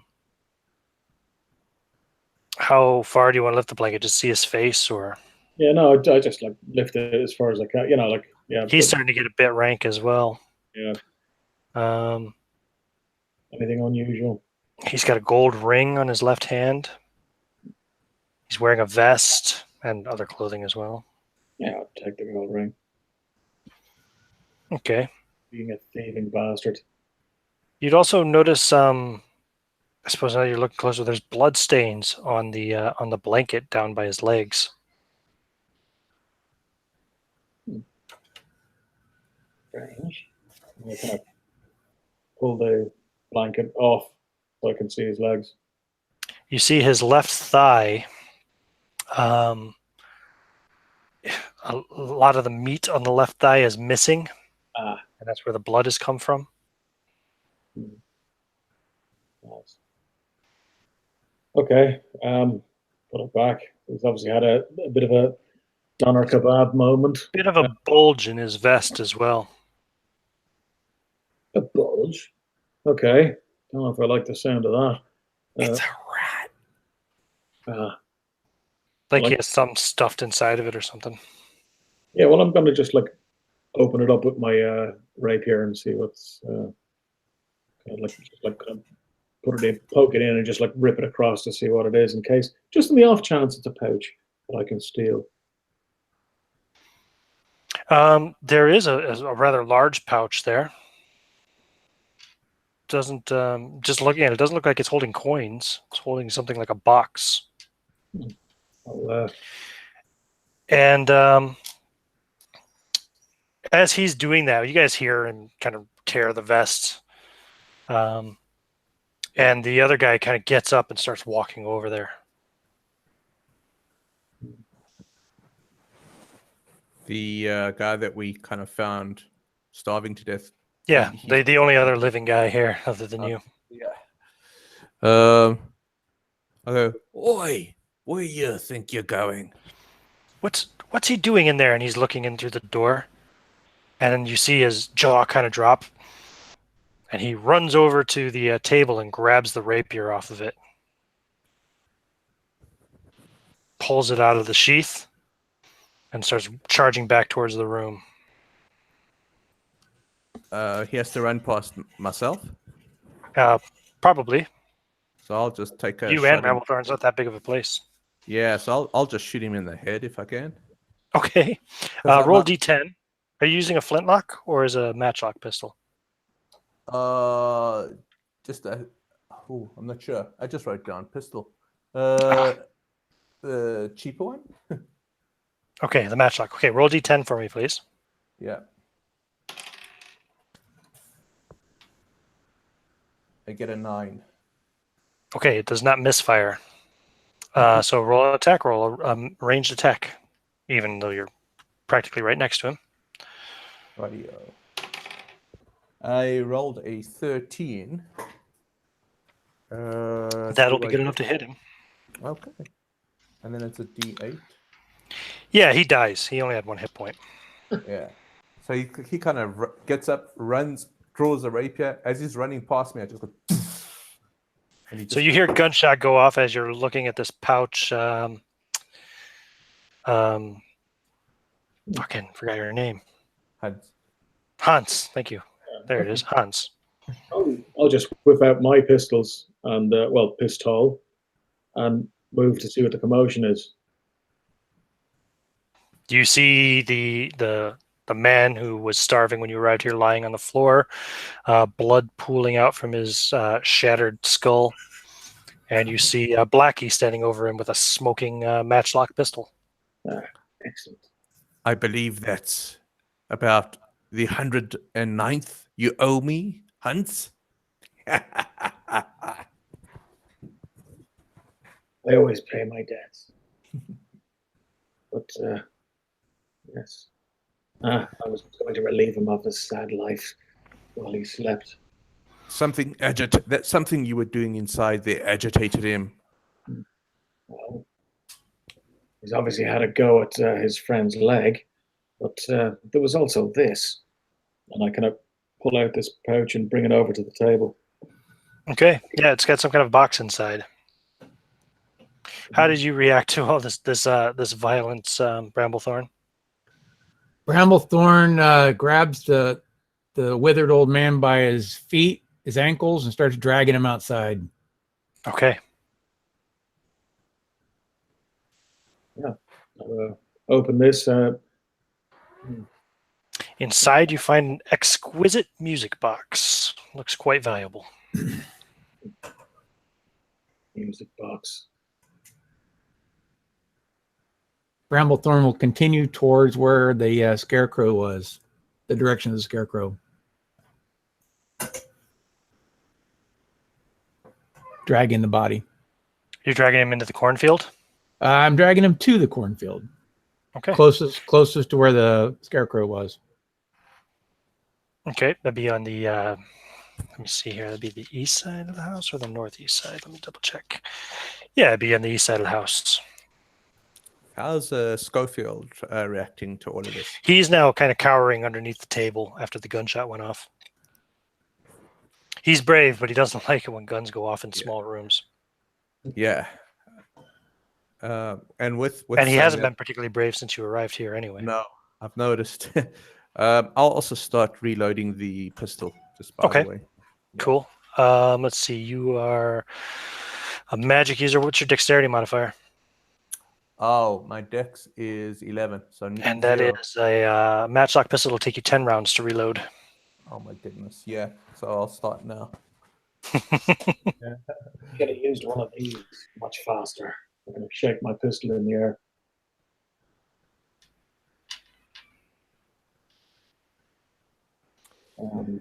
Let's see what you have there, and I look at the music box and wind it up. Okay. And it starts playing a tune. Dun, dun, dun, dun, dun, dun, dun, dun, dun, dun, dun, dun, dun, dun, dun, dun, dun, dun, dun. Drum and bass. It's kind of creepy and eerie sounding. Very odd. Is there anything strange about this music box other than the eerie tune? And No, it just looks of exquisite work. Somebody put a lot of craftsmanship into it. this whole setup is strange. Is there? I want to start looking around. I don't know for any kind of secret or I don't know any type of strange rooms or something that we can't. Trying to look for like secret doors and stuff. Well, does it seem that the proportions of the house match? I mean, It does. It does. Under the floorboards or anything. Well, you can. It is a wooden floor, so you can start searching if you want to try to find out if there's any. Go ahead and roll a search check for me. Okay, here we go. 2. A 2. What's your search? That's Probably just 1. Yeah. Yeah. Okay. So. Nope. Yeah. No. There's none of the floorboards seem to. Well, one of them does seem to be kind of loose, but when you pull it up, all you see is an earth and ground, floor underneath it. Blackie will take the exquisite-looking rapier, and oh yeah, it's really nice. Yeah, and he'll sort of put it into his belt. So he's got 2 rapiers. Is there an upstairs at all, Ian? No, it's a Nope. What are you doing with the body once you reach the edge of the cornfield, Bramblethorn? Bramblethorn's going to stand behind the body so that the body is between him and the cornfield, and he's going to stand him up as much as possible, and he's going to lean him forward and then kick him in his butt and push the body into the corn. Okay. Hence in the corn, dark and deep, I offer you eternal sleep.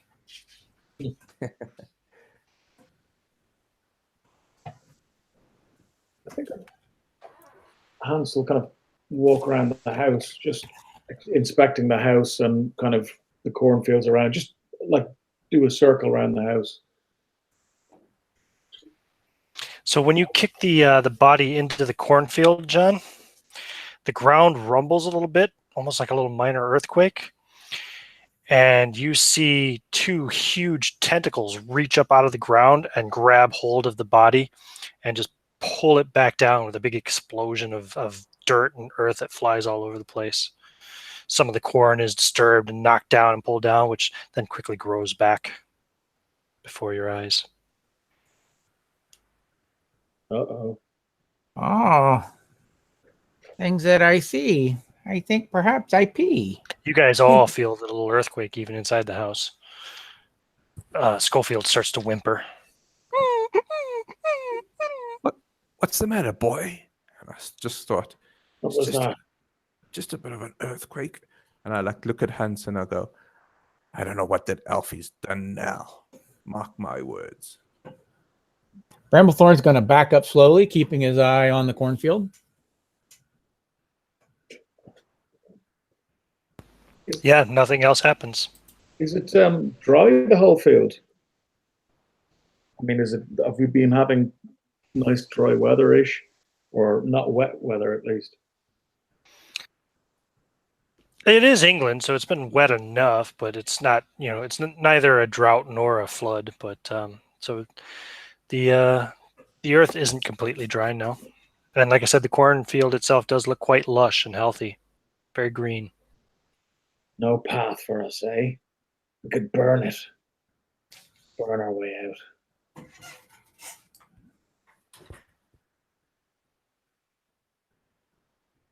Bramblethorn will get back into the cabin and our path seems to be foiled. We need fire fueled by oil. That's what I said. We could burn our way out. Is there a storeroom here, or perhaps a pantry? And Yes, the room with one of the bodies in it. I'll take a look in there. Whatever, there's- whatever is easily flammable, cloth, bits of wood, whatever he's got, he's going to start dragging it out. You can get the old rotten clothes from the dresser, the broom, maybe the shelves and bookcase themselves, the table. There's no oil though. Nothing really of any use. Any food that was in the store has already been long ago eaten by these men. So I have this. And I start pulling out my flasks of oil. And my lantern. Good man. What about the roof? Is it thatch? it was tiled. Come on, it's thatch. I told you that when I first described it. All right. I'm gonna take the the- door down too. The floor is wooden. Yeah, take up as much of the floor and the doors and everything else. There's a harpsichord. A lot of that's wood. No, leave the harpsichord. You wait and see. Enchanted it may be. It's starting to get dark out. The sun is setting. So it's that kind of red sky, twilight kind of time. I think, gentlemen and elf, we need to start this fire and get out. I wouldn't like to spend the night in this farmhouse. No, It's cursed. this place is, yes, it's cursed. Yeah, so I'm going to get one of my flasks of oil and, yeah, well, I mean, how do we want just like petrol bomb that kind of thing, or Maybe we can set the like bodies on fire, or the horses on fire, or the beds on fire, and just kind of throw those into the cornfield. Yep, there's one bed. let's check my, geez. Yeah, I have 3 flasks of oil. So, Mhm. and I've got my tinderbox. Yeah, so we could, yeah, maybe I'll take one. When we approached this initially and came upon the cornfield, was the road apparent from a distance? The road apparent from this is from what? From the house, you mean? Yeah, to the house. Was it open? Or did we come across the cornfield path. and It wasn't a road, it was a path. path? I'm sorry, the path. Yeah, it was obvious when you got up within sight of it from the road. It was wider than the road itself. But now it's nothing. There's no path anymore. I'm sorry, Ian, how far is the Scarecrow from the house again? About 37, 38 yards. 8 yards, so that's about 150 feet, would it be? Something, let's see, 90, 20, 115 feet, something like that. Okay, so it's a bit far to. I'd like to take one of my one of the oil flasks. I want to start. Yeah, kind of make a. I don't know, like stuff a rag in it, light it, and just chuck it into the cornfield. Wait, wait, wait. You will see. Leave it to me. He takes out his bow and he wraps a bit of cloth around the tip of one of his arrows, and it lights that, and then shoots that towards the Scarecrow with all intent to hit the Scarecrow. Sure, roll a ranged attack. If if Hans wants to go along with your plan. Well, yeah, we can do that. Okay. I just want to burn a path from to the road. I want to just burn a. Are you gonna give him some of your oil for the? Sure. Okay, cool. Now the +1, the Dex modifier applies to ranged attacks. For your dexterity, yes. So that's Now, the standard attack bonus, that's for everything or just for melee? Standard attack is just your straight up attack bonus for everything. Yeah. So, All right, so you he should has get a plus +2 for melee or for missile. Yeah. Missile. All right, so here I go. I will roll. Oh shit! I need that thing open again. 14 plus 2, 16. 16. Okay, so you fire it out there, and it hits the Scarecrow right in the body, and you see the flames kind of licking up around the face of it, and you can see it looks almost like it's got an actual human skull on it, and as some of the cloth burns away, it looks like it's an actual human skeleton up there on this cross that the Scarecrow is posted on, and you can see the flames licking up around the skull, and you're not sure if it's a trick of the light from the fire, but it almost looks like it looks at you and smiles. Oh no.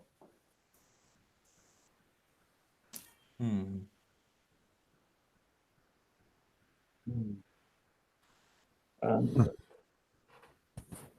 And after when the fire burns out, what's left of the skeleton? It's still whole. And the fire goes out really quickly, actually. Pretty much once all the cloth covering the Scarecrow burns away, and also the hat doesn't burn either. Yeah. It's still just a skeleton on a cross with this hat. It's maybe maybe a little blackened from the flames, but it's still whole. Now, Robert, you were going to light one of these flasks and throw it out into the cornfield towards the road. Yeah, just to try and after seeing what has happened to the Scarecrow, I'm not all that hopeful. I'm gonna try it anyway. Yeah. How far out do you throw it? Well, yeah, about 30, 40 feet. 30, 40 feet? Yeah. Sure. So you throw it out there about a third of the way towards the edge of the field, and the flask goes up, and you see some of the corn stalks burning, and they kind of wither and burn, fall away, and then more corn grows right up as soon as the flame goes out. Yes. Actually, though, it would take a while. The flame would burn for a while with the flask of oil. You can still see some smoke rising up over by the Scarecrow, too. It's just the Scarecrow itself is no longer burning.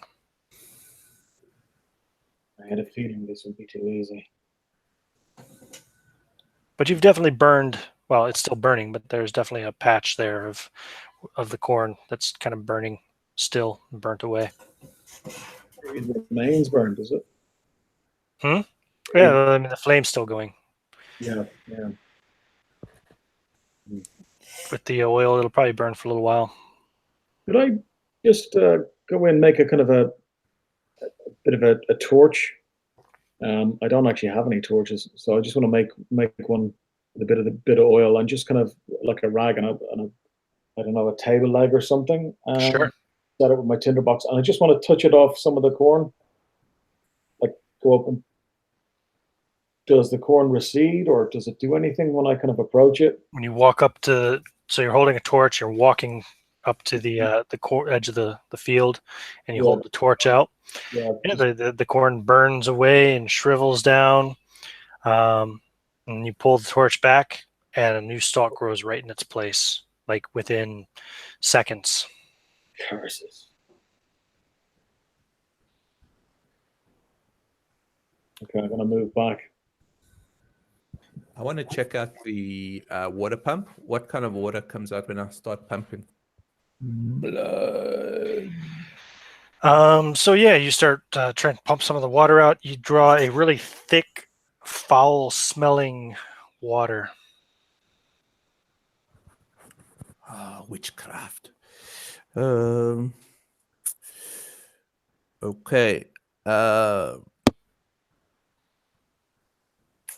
I have an inkling the third story in the book.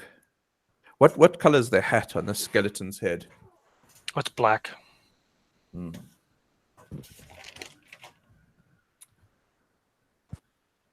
Hmm.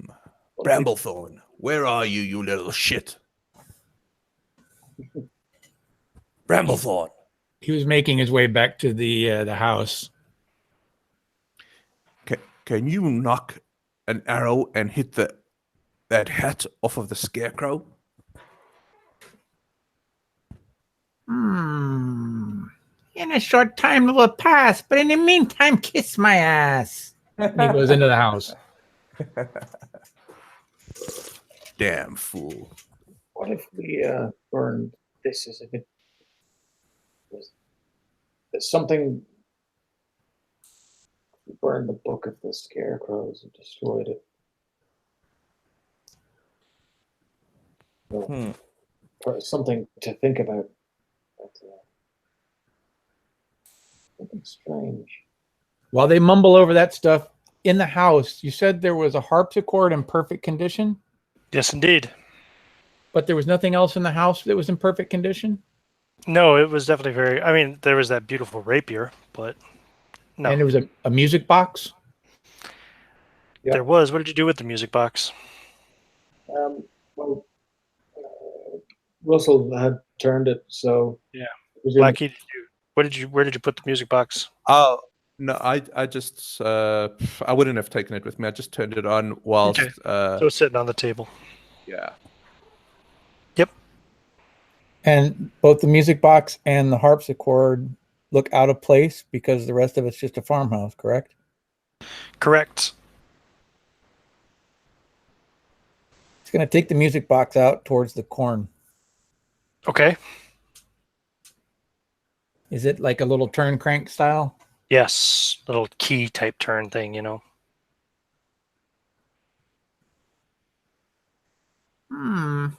With a key, it may turn, since the corn will not burn. He'll turn the key and see if the music has any effect. Put it right next to the corn. It just plays that creepy, weird Halloweeny music. Well, clearly, this is not it. Damn it, pieces of shit. There wouldn't happen to be any sheets of music or any books that were on the shelves of music. Any kind of Nope, they were all just really boring farming manuals and stuff. nothing in the harpsichord seat or anything like that. You know, sometimes where they No. I was gonna say earlier that Blackie can play the harpsichord, albeit not very well. Okay. So So you can play it poorly. exactly, yeah. Okay. But I can put out a tune with a few errors in it. Mhm. So Let's bring the harpsichord out to the close to the road where the road or the path was. If it has any effect, let's see if it has an effect. Unless it's gigantic. I mean, if it's a standard small harpsichord, but side of a small desk. It's pretty good sized, but do you think the three of you could move it? can you play that infernal tune that was on the music box? On the I would try. I would certainly not be able to mimic it exactly. It would be error riddled, but I can certainly try. What skill check do I need to make there? Oh, you don't have to make a skill check. I'll just let you do it, let you play it. So you're playing it and making mistakes. Do you guys move it outside the house first? I don't think That was the thought. That was Bramblethorn's suggestion. Right. Yeah. No, but go ahead and play it if you're going to play it. Yeah, I'll give it a spin in the meantime. Okay, so you're in the house and you start to play on the harpsichord. And as you do so, the ground starts to rumble again. I want to look out the window. And your dog goes back under the table and starts whimpering. I carry on playing. You just see the corn swaying and you see the scarecrow swaying as well. It's starting to get really dark. It's really hard to see the scarecrow now.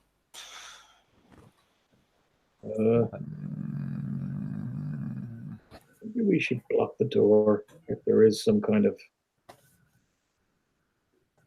I'm telling you, gentlemen and elf, it's the black hat. And I take out the book of the children, of the tales of the Scarecrow, and I turn to the third story, and I go, "Look yonder," and put my finger there.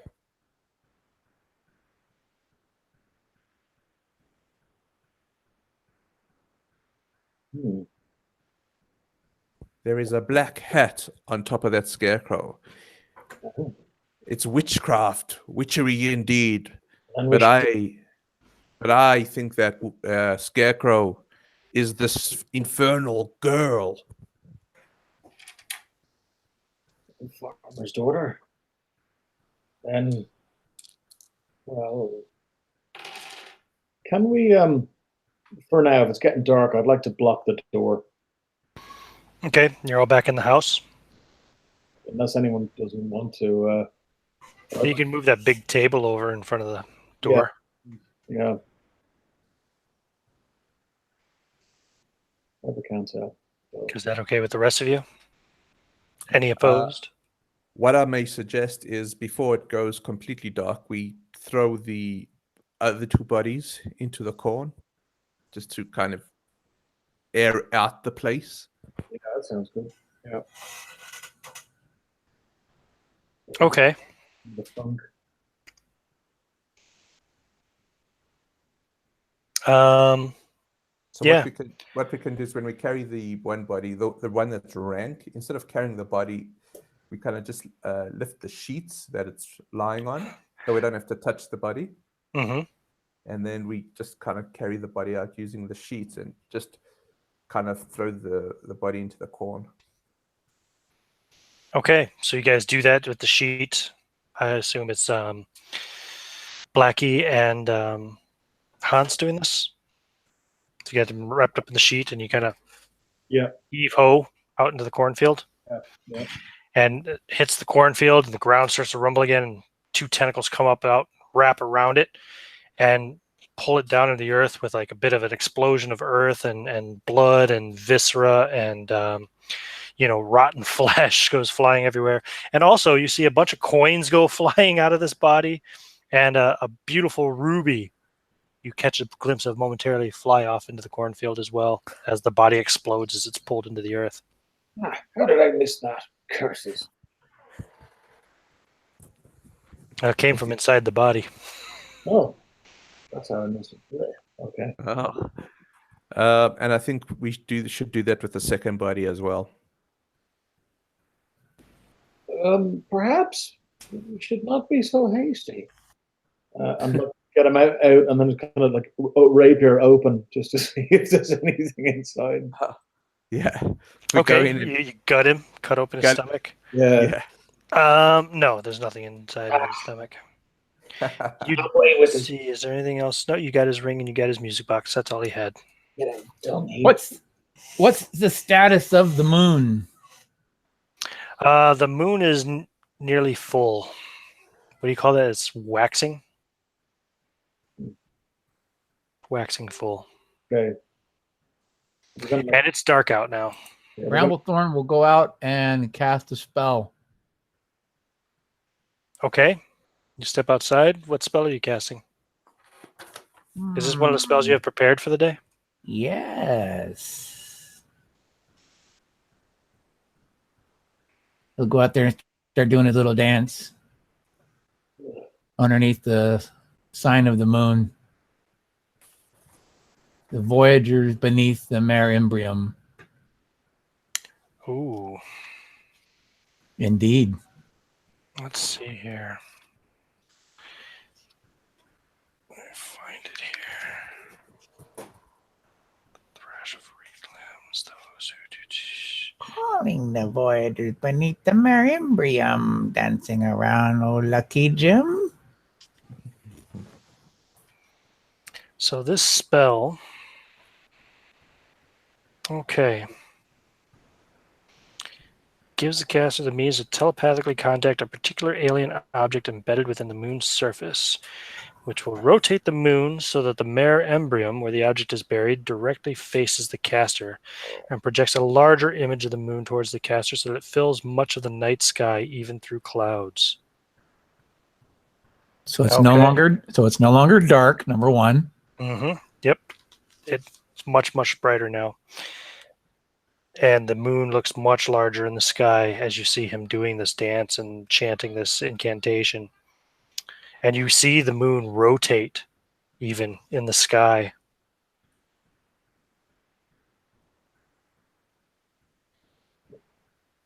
Cool. So you know the effects of the spell. You no longer need sleep while the moon is in this position. You move at maximum unimpeded travel speeds. And you never get lost. And any hostile forces must make a morale check or they will avoid the caster. That's for random encounters, correct. Tentacles coming out of the ground seems pretty random. Hostile forces might still follow the caster, waiting until she is no longer under the protection of the moon. And this lasts until natural moon set. Mm.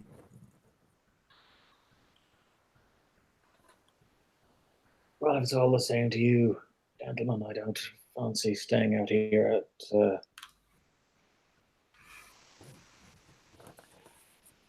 I'm gonna like mosey inside and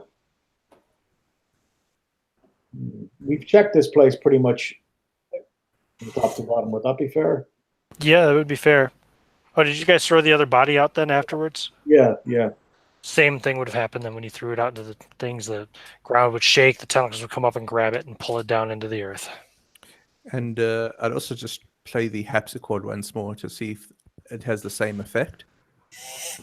Yeah, so whenever you play the harpsichord, you know, your clumsy fingers hitting wrong keys and things of that sort, and the ground rumbles as you do so. Did you say that the cornfield kind of sways and the scarecrow, like as if they're kind of, would it be like some kind of docile or happy or well, I mean, as far as this kind of, does it look like that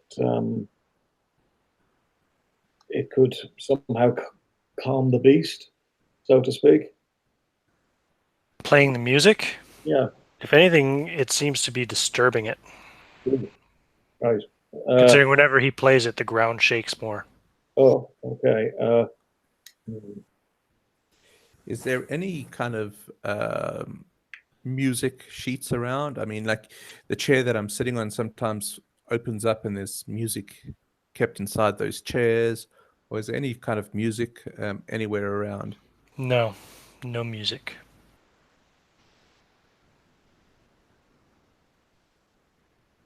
I'll take a look at Schofield now just to double check what he's doing. He's still hiding under the table, looking quite miserable. I'll give him a little bit of water and a little bit of jerky. He doesn't eat. Hmm. He ignores the water and the jerky.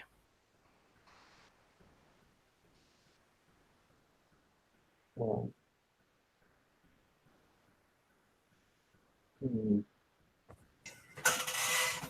nothing.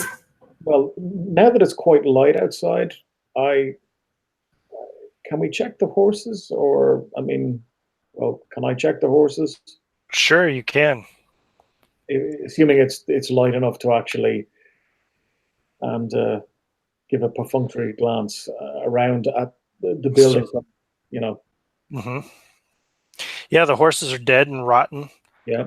They're all four still bridled and saddled, saddlebags and all. Yeah. Yeah. Oh, the saddlebags are there. Anything in the saddlebags? One of them has a scroll case. Interesting. Yeah. Grab the scroll. Examine the building on the outside. Anything? Any sigils? Anything unusual? On where? On the outside of the building or around the grounds? Nope. Yeah. No markings that you see. Okay. I'll head in and I'll say, sorry, Russell, what's your character's name? Again, Blackie, isn't it? Yeah, Yeah, Blackie Smith. yeah, Blackie. I found this outside on one of the saddlebags. Pop open, scroll. I put on some reading spectacles. They just kind of hook onto my nose and start reading the scroll. It is a sale of receipt for a magical sword, a storybook, and a book of how would it be listed? And a magical tome, I'll call it. Yeah. I tell them all that except that it is the sword's magical. It's written in English. Oh, See. okay. So take a look for yourself. Yeah, nothing about the musical box, of course, on there. It is not. Does it say anything about the merchant who? Oh, it does say how much was paid though, and it says it was sold for 50,000 silver pieces for all 3 items. Whew. And it was sold by a Gunther van Ooms.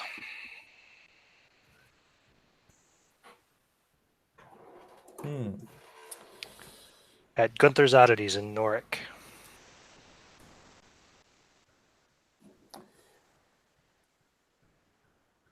Why was he so interested when I was searching the body of his comrade? Didn't care about the first one. Ah, that's where he kept stashing. Yes. Didn't want me to have it, or any of us, I should say. I perhaps if we can cut off like a piece of the horse and throw it on the corn as well, and then I'd like to cast ESP on those tentacles, see if I can pick up anything. You can certainly try. So you cut off a hunk of meat off of one of the horses and throw it out there? Yeah. Maybe cut off one of the legs or something? Yeah, exactly. Okay. And then you're going to cast ESP. That's one of the spells you have prepared today? Yes, sir. You can cast even if it's not. I'm just asking. No, I do. I've got 3 prepared for today. So ESP, gaseous form, and weird vortex. Gaseous form. Cool.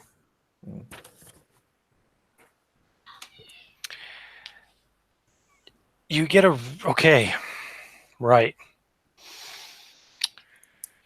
So when you do this, you throw the leg out. Actually, maybe you have one of your companions throw the leg out, and you so you can cast the spell right as the tentacles emerge, because they're only out for seconds as they wrap around and pull the bit down in. Your ESP touches on some kind of like alien, bizarre mind, not like any mind you've ever touched with this kind of spell before. It's extremely disturbing. And the only thought and sense you get from it is hunger. And I'm going to need you to roll, let's call it a saving throw versus magic. Okay. I roll a 12. What is my saving throw versus? Oh, no. I missed. My magic is 14. So Blackie incants his spell. The tentacles come up, grab the meat, and pull it back down in. And Blackie stands there momentarily, kind of almost like catatonic. And he starts to have a little bit of a seizure. He vomits. And what color are your clothes, Blackie? That would be black Puritan fashion. Right. Are you wearing armor as well? I did take some armor. I took a buff coat. Okay, cool. And a buff coat, yeah. And then he starts to kind of convulse a little bit. He vomits and he collapses to the ground. His eyes are still open. He's still breathing, but he's not responsive. You've got your mic on, John. Oh, there you go. Blackie. He's not responsive. Could I cast? I prepared my cure light wounds twice. Could I cast one to remove an effect? Would that work? No, I don't think Cure Light Wounds works that way. So it Let me doesn't. double check to be sure, but I think it's just for hit point recovery. Cure Light Wounds. Oh, it can be used to remove one temporary negative condition. I was Yeah, wondering you if, can. Yeah. Okay, so you cast it. Yeah. Okay, Oh, you get a strong smell of urine and shit off of Blackie as you get close enough to him because you have to touch him to do this. Yeah. But you do so, and Blackie, you come to. You don't even. The last thing you remember is hunger, the sense of hunger coming from those tentacles, and now all of a sudden, your companion is standing over you with his hand on your head, and you're on the ground, and you think you've shit and pissed yourself. you all right? You gave me a bit of a fright there. You collapsed into some seizure. It's a beast, one that I've never encountered before, an alien mind, but it hungers. And at that stage, I kind of realize that I've like messed myself, and I go, and get very embarrassed. I need to change, Hans, and like I'll get up and kind of walk very awkwardly to the house. There's some clothes in that other room. I don't know if they'll fit, but yeah. Bastard. Yeah. Roll a wisdom check for me there, Hans. Okay. Just roll d20. You want to roll equal to or under your wisdom. Okay. Okay. I've got a 14 wisdom. Okay. Here we go. I get a 7. Okay. So as Blackie kind of starts hobbling back towards the house, you get up and kind of look around, and you glance out at the cornfield, and momentarily something's not quite right, and you look again, and you can see the cross there out where in the Scarecrow position, but the Scarecrow is no longer on it.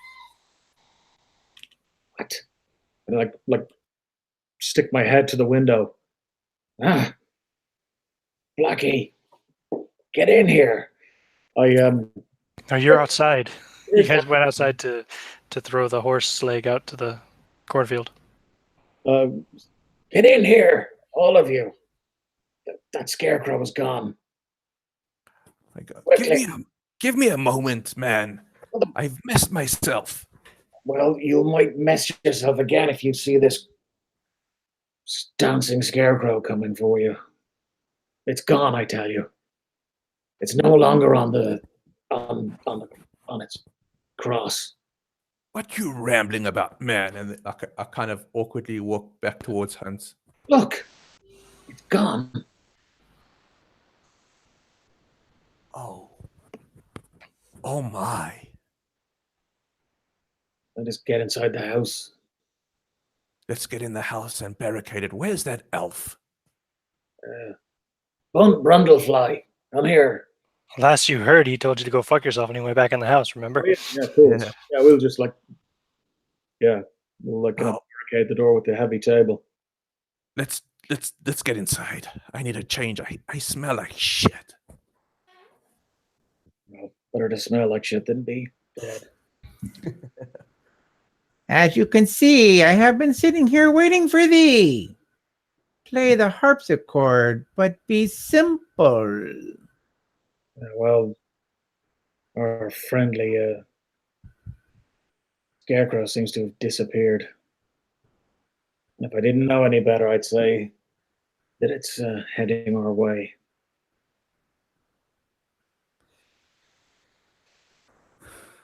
I proceed to kind of clean myself as best I can under the circumstances. Yeah, And, looking out at each window. I don't know, Bramblethorn goes to the harpsichord and taps on it. Here, sit, sit, sit. No more talking your shit. Play a song as simple can be, like a child would want. I told you to shoot that damn hat off the Scarecrow. Then we would be gone from here. And I kind of say, perhaps we should look at the Malleus Deus. Play a song as simple as can be. Why don't you listen to me? And Bramblethorn, you feel something crawling on your arm. God damn it. As you look down, you see like your left arm is covered with these like ants. And they begin to bite you. So take a point of damage. As you're being bit by hundreds and hundreds of ants simultaneously. What's Schofield doing now? He's still hiding under the table. Which one of the two of them played the harpsichord? It was me. It was me. It was Blackie. When I see that, can I see the ants on him? If you look at him, you'll see them. Yeah, he's showing signs of discomfort and probably maybe lets out a little pain sound as he's being bit by all these ants. I think that. Don't you see? Why don't you listen to me? Play a song as simple as can be. Play a song. Yeah, that kind of freaks Blackie out a little bit, and he does sit down and start pounding on the keys of the harpsichord. Okay, and the ground starts to rumble again. And take another point of damage, John, as these ants are still biting you. And you feel more of them now. You can feel some. You feel some crawling underneath your clothing and stuff. You feel like they're all over your body. You can see them. You see them on your other arm now too. What song is he playing? Is he just like banging on the drum, or what's he doing? That's what he said. He's just banging on the harpsichord. Bramblethorn smacks Blackie with the ant-ridden arm, trying to wipe them off. Play a song as simple as can be. The one that you can play without making it sound like this. I'll start playing. I'm not sure if it's been written yet. One of the classical Beethoven's, one of his Okay. famous. Yeah, like, playing it very, very badly, might I say. Indeed. And the ground continues to rumble. And John, take another point of damage. God damn it. Play a simple song. He's covered in ants. You can see ants crawling on his face and in his hair and out on the tips of his long ears. And can I try and brush some of them off him? Sure. Been trying. I'm going to get a big thing of cloth, like a rag. I'm not going to touch those ants. I'm going to start trying to brush them off. Hold still. I'll start trying to brush them off. And Blackie, you take a point of damage too, as you now feel ants crawling out like on your face and stuff, and they're biting in you, and you can feel some under your clothing. These horrible rags that you put on in the other room after you changed out of your clothes. Deviltry. Oh. John, you can take another point of damage too. Or sorry, I should say Bramblethorn.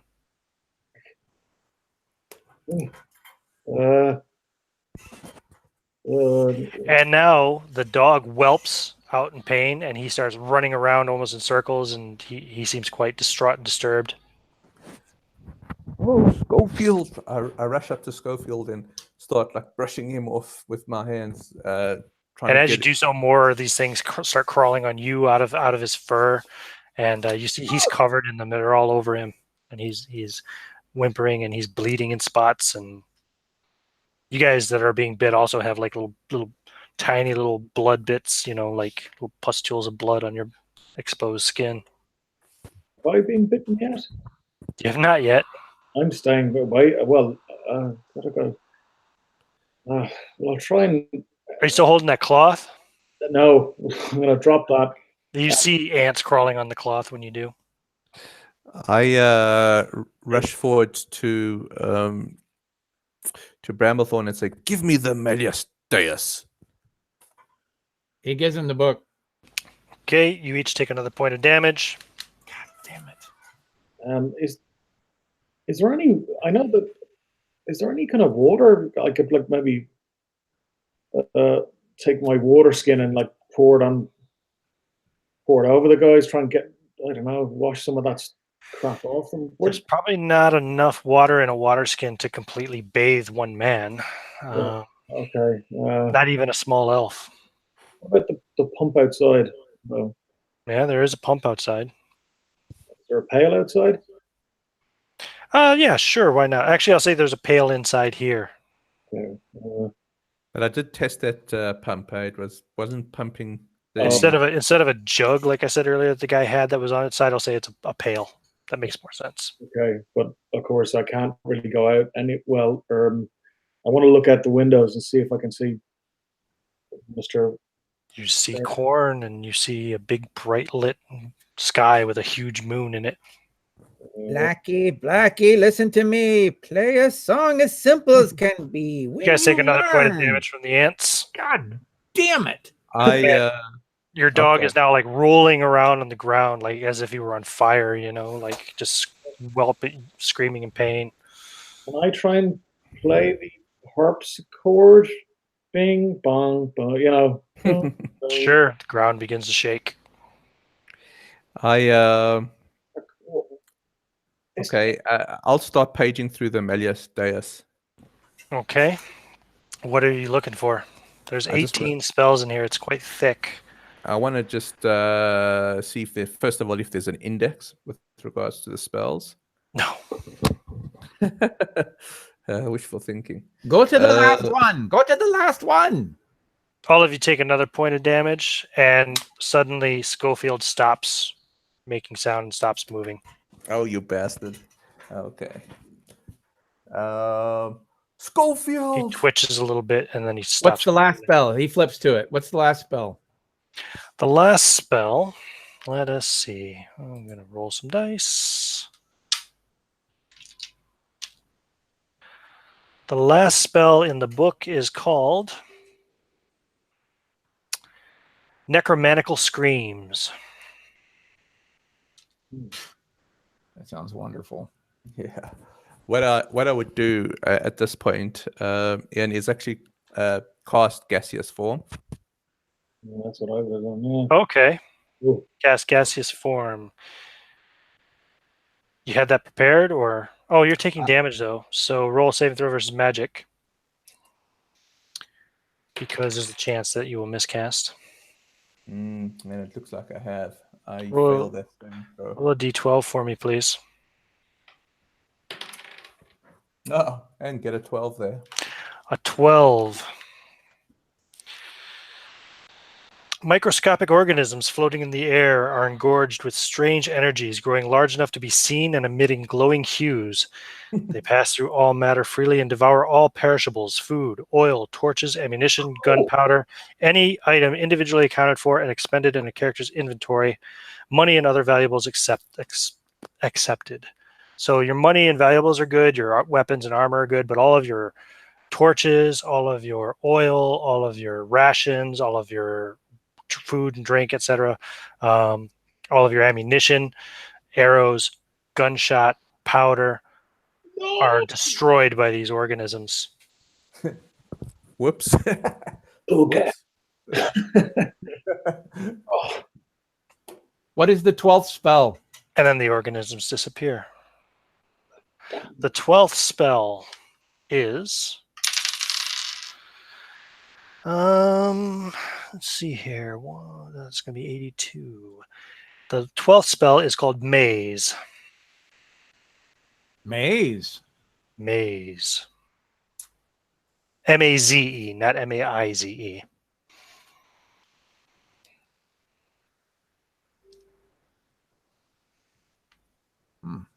What's the 6th spell? What's So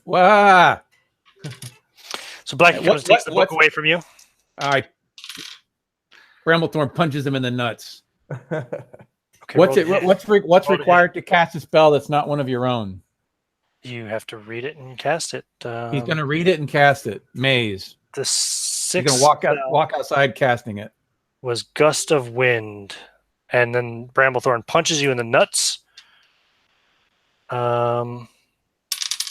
You take a point of damage from that. You also both take point of damage again from the ants. God damn it.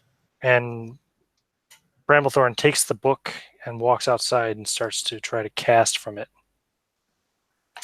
Maze. Okay, roll a saving throw versus magic, John. All right, saving throw versus magic. I get to add my +3 to that, correct? For intelligence? You do, yep. All right, so I am rolling. And I have a 12 +3, so I got a 15. 15, that's a success, right? Yes, I needed a 15. Okay, so the spell works. You need to pick a target. Who are you targeting?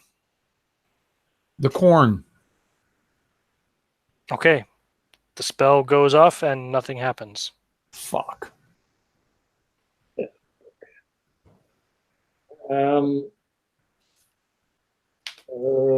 And that counts as one of your spell slots for the day. All right, last one. I believe he said Gus before I punched him in the nuts. He said gust. I believe I saw Gust, the 6th spell.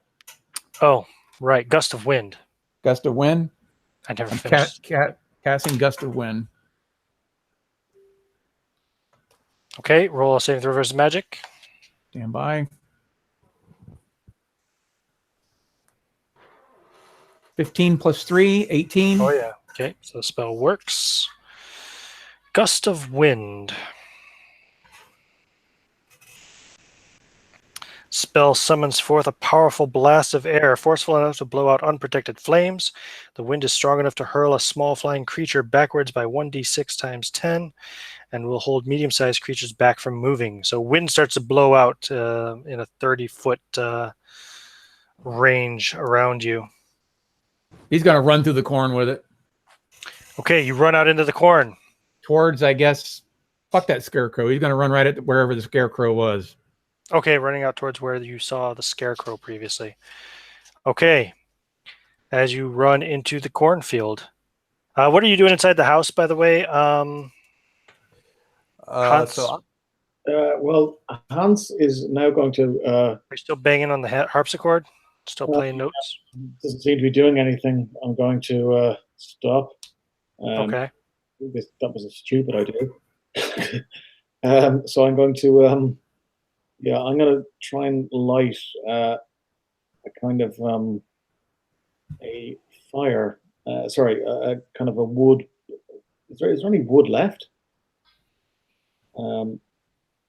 Yeah, I mean, there's still like there's the Floorboards. bookshelf outside. There's floorboards. There's the table. There's the harpsichord. There's the bed frame. There's shelves. Sorry, there's still cloth and stuff. Is there? Yeah. Yep. Because you guys abandoned your theory of like trying to build a big fire. So yeah, I just want to kind of tinderbox, do a kind of a makeshift torch. Okay. Burn some of these little ant bastards that are all over Blackie. Yeah, but not trying to. Well, yeah, I can't really burn Blackie, but I mean, if they're coming from a certain place, where they're all over him. You're gonna have to torch all over him if you want to get him off. I don't know if that's such a good idea. You think about it while I resolve with John for a second here. So, John, you start moving out into the cornfield, and a tentacle reaches up out of the ground and attacks you with a 17. I take it that hits your armor class, or no? Sure. It's a big barbed tentacle. And it does 5 points of damage, tearing away some of your flesh. Jesus. Oh, we should have rolled initiative. Roll initiative. Die 6. Mm-hmm. I got a 4. Okay, so you can attack back if you want. Take another point of damage too from the ants that are still eating into your flesh. All right. What do you want to do? He's going to continue running through till he can get out. With that gust of wind, hopefully knocking down the corn as he goes. Roll initiative again. I have a 6. Okay. What do you want to do? You're going to just keep moving towards the corn? Through the corn, out of the corn, away from the corn. And it hits you again. Another barbed tentacle comes up and swipes at you, tearing away flesh for 6 points of damage. No, he's dead. Okay. And you go down. Inside the house. So you taking the torch? What have you decided to do? I'm going to scream to Blackie. Take another point of damage, Blackie. Roll on the ground. Roll on the ground. Try to. I can't really set him on fire because he'll be. You can.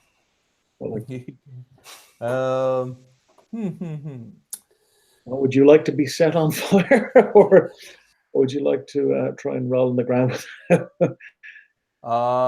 No, I think what we should do. So while I'm getting bitten, and I say we have to get out of here. Let's run through the corn. I've got one more spell. It will get one of us, but one of Take us another point of damage from the ants. Oh my god! I'll just turn and start running towards the corn as well. Okay, John. So Bramblethorn goes down. You feel your lifeblood seeping out of you. You've had just too much flesh ripped away from these tentacles, and you look up and you can see the cross of the Scarecrow, like maybe 20 feet ahead of you, with no Scarecrow on it. And then one of the tentacles comes up again and wraps around you, and you feel the barbs tearing into your flesh as you begin to lose consciousness, and it drags you into the ground to eat you. Come back, Blackie, you fool! You'll be Blackie, you run out into the cornfield. Yeah. Take a point of damage from the ants and roll initiative. I rolled a 4. Okay, a tentacle runs up, swipes at you. 17. Does that hit your armor class? I presume. Yeah. Yeah. And 3 points of damage, and then it disappears back into the ground. I don't get a chance to attack it. You don't, because it was on a higher initiative than you. The attack is a fast strike and quick withdraw maneuver. The tentacle's barb tearing away flesh. So unless the victim is acting on the same initiative number, or on a higher initiative but holds their action, the tentacle cannot be attacked. I carry on running. Okay. Roll initiative again. Oh, 3. Oh, it's also on a 3. So you can attack back this time if you want to stop moving. Can I attack first? Well, you attack the same time, but yeah. Okay. I mean, you can still move, but you'll just be moving at a normal walking pace instead of a running pace. You can't run and attack. It hits you for 3 points of damage. Oh, I'm down. You're down? Yeah. Okay. So this barb tentacle wraps around you too, and you can feel it's the barbs pulling the blood out of your body as it pulls you down into the earth, and you're choking on earth as you lose consciousness. Those ants, and then Hans, go field. what are you doing inside the house? You see Blackie run out into the cornfield. You scream at him to come back.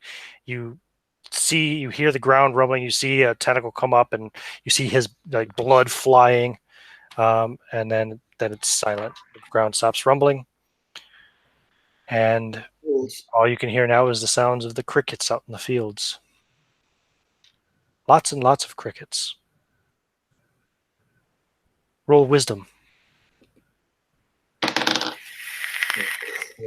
20.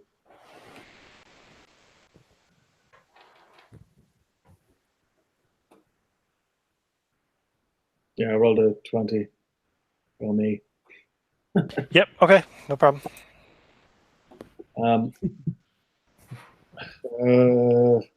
This is nice.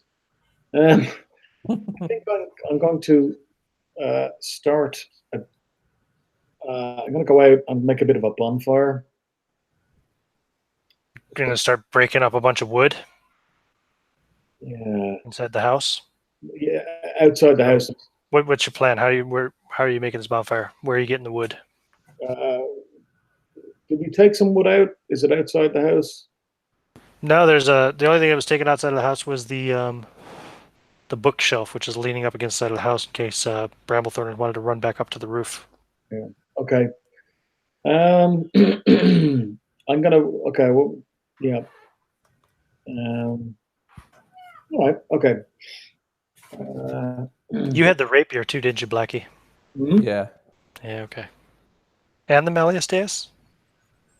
Oh no, Bramblethorn had that. That's Yeah. right. That's right. Also, the scary tail of the Scarecrow, which I'm going to put inside my vest or inside my chainmail armor. I'm going to walk out. I'm going to open the door and walk out.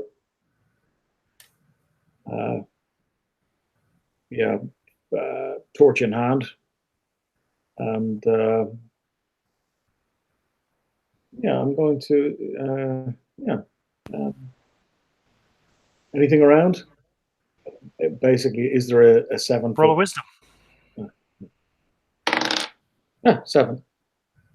You see a dark figure run through the cornfield from right to left for a moment, and then it's gone. Super quick.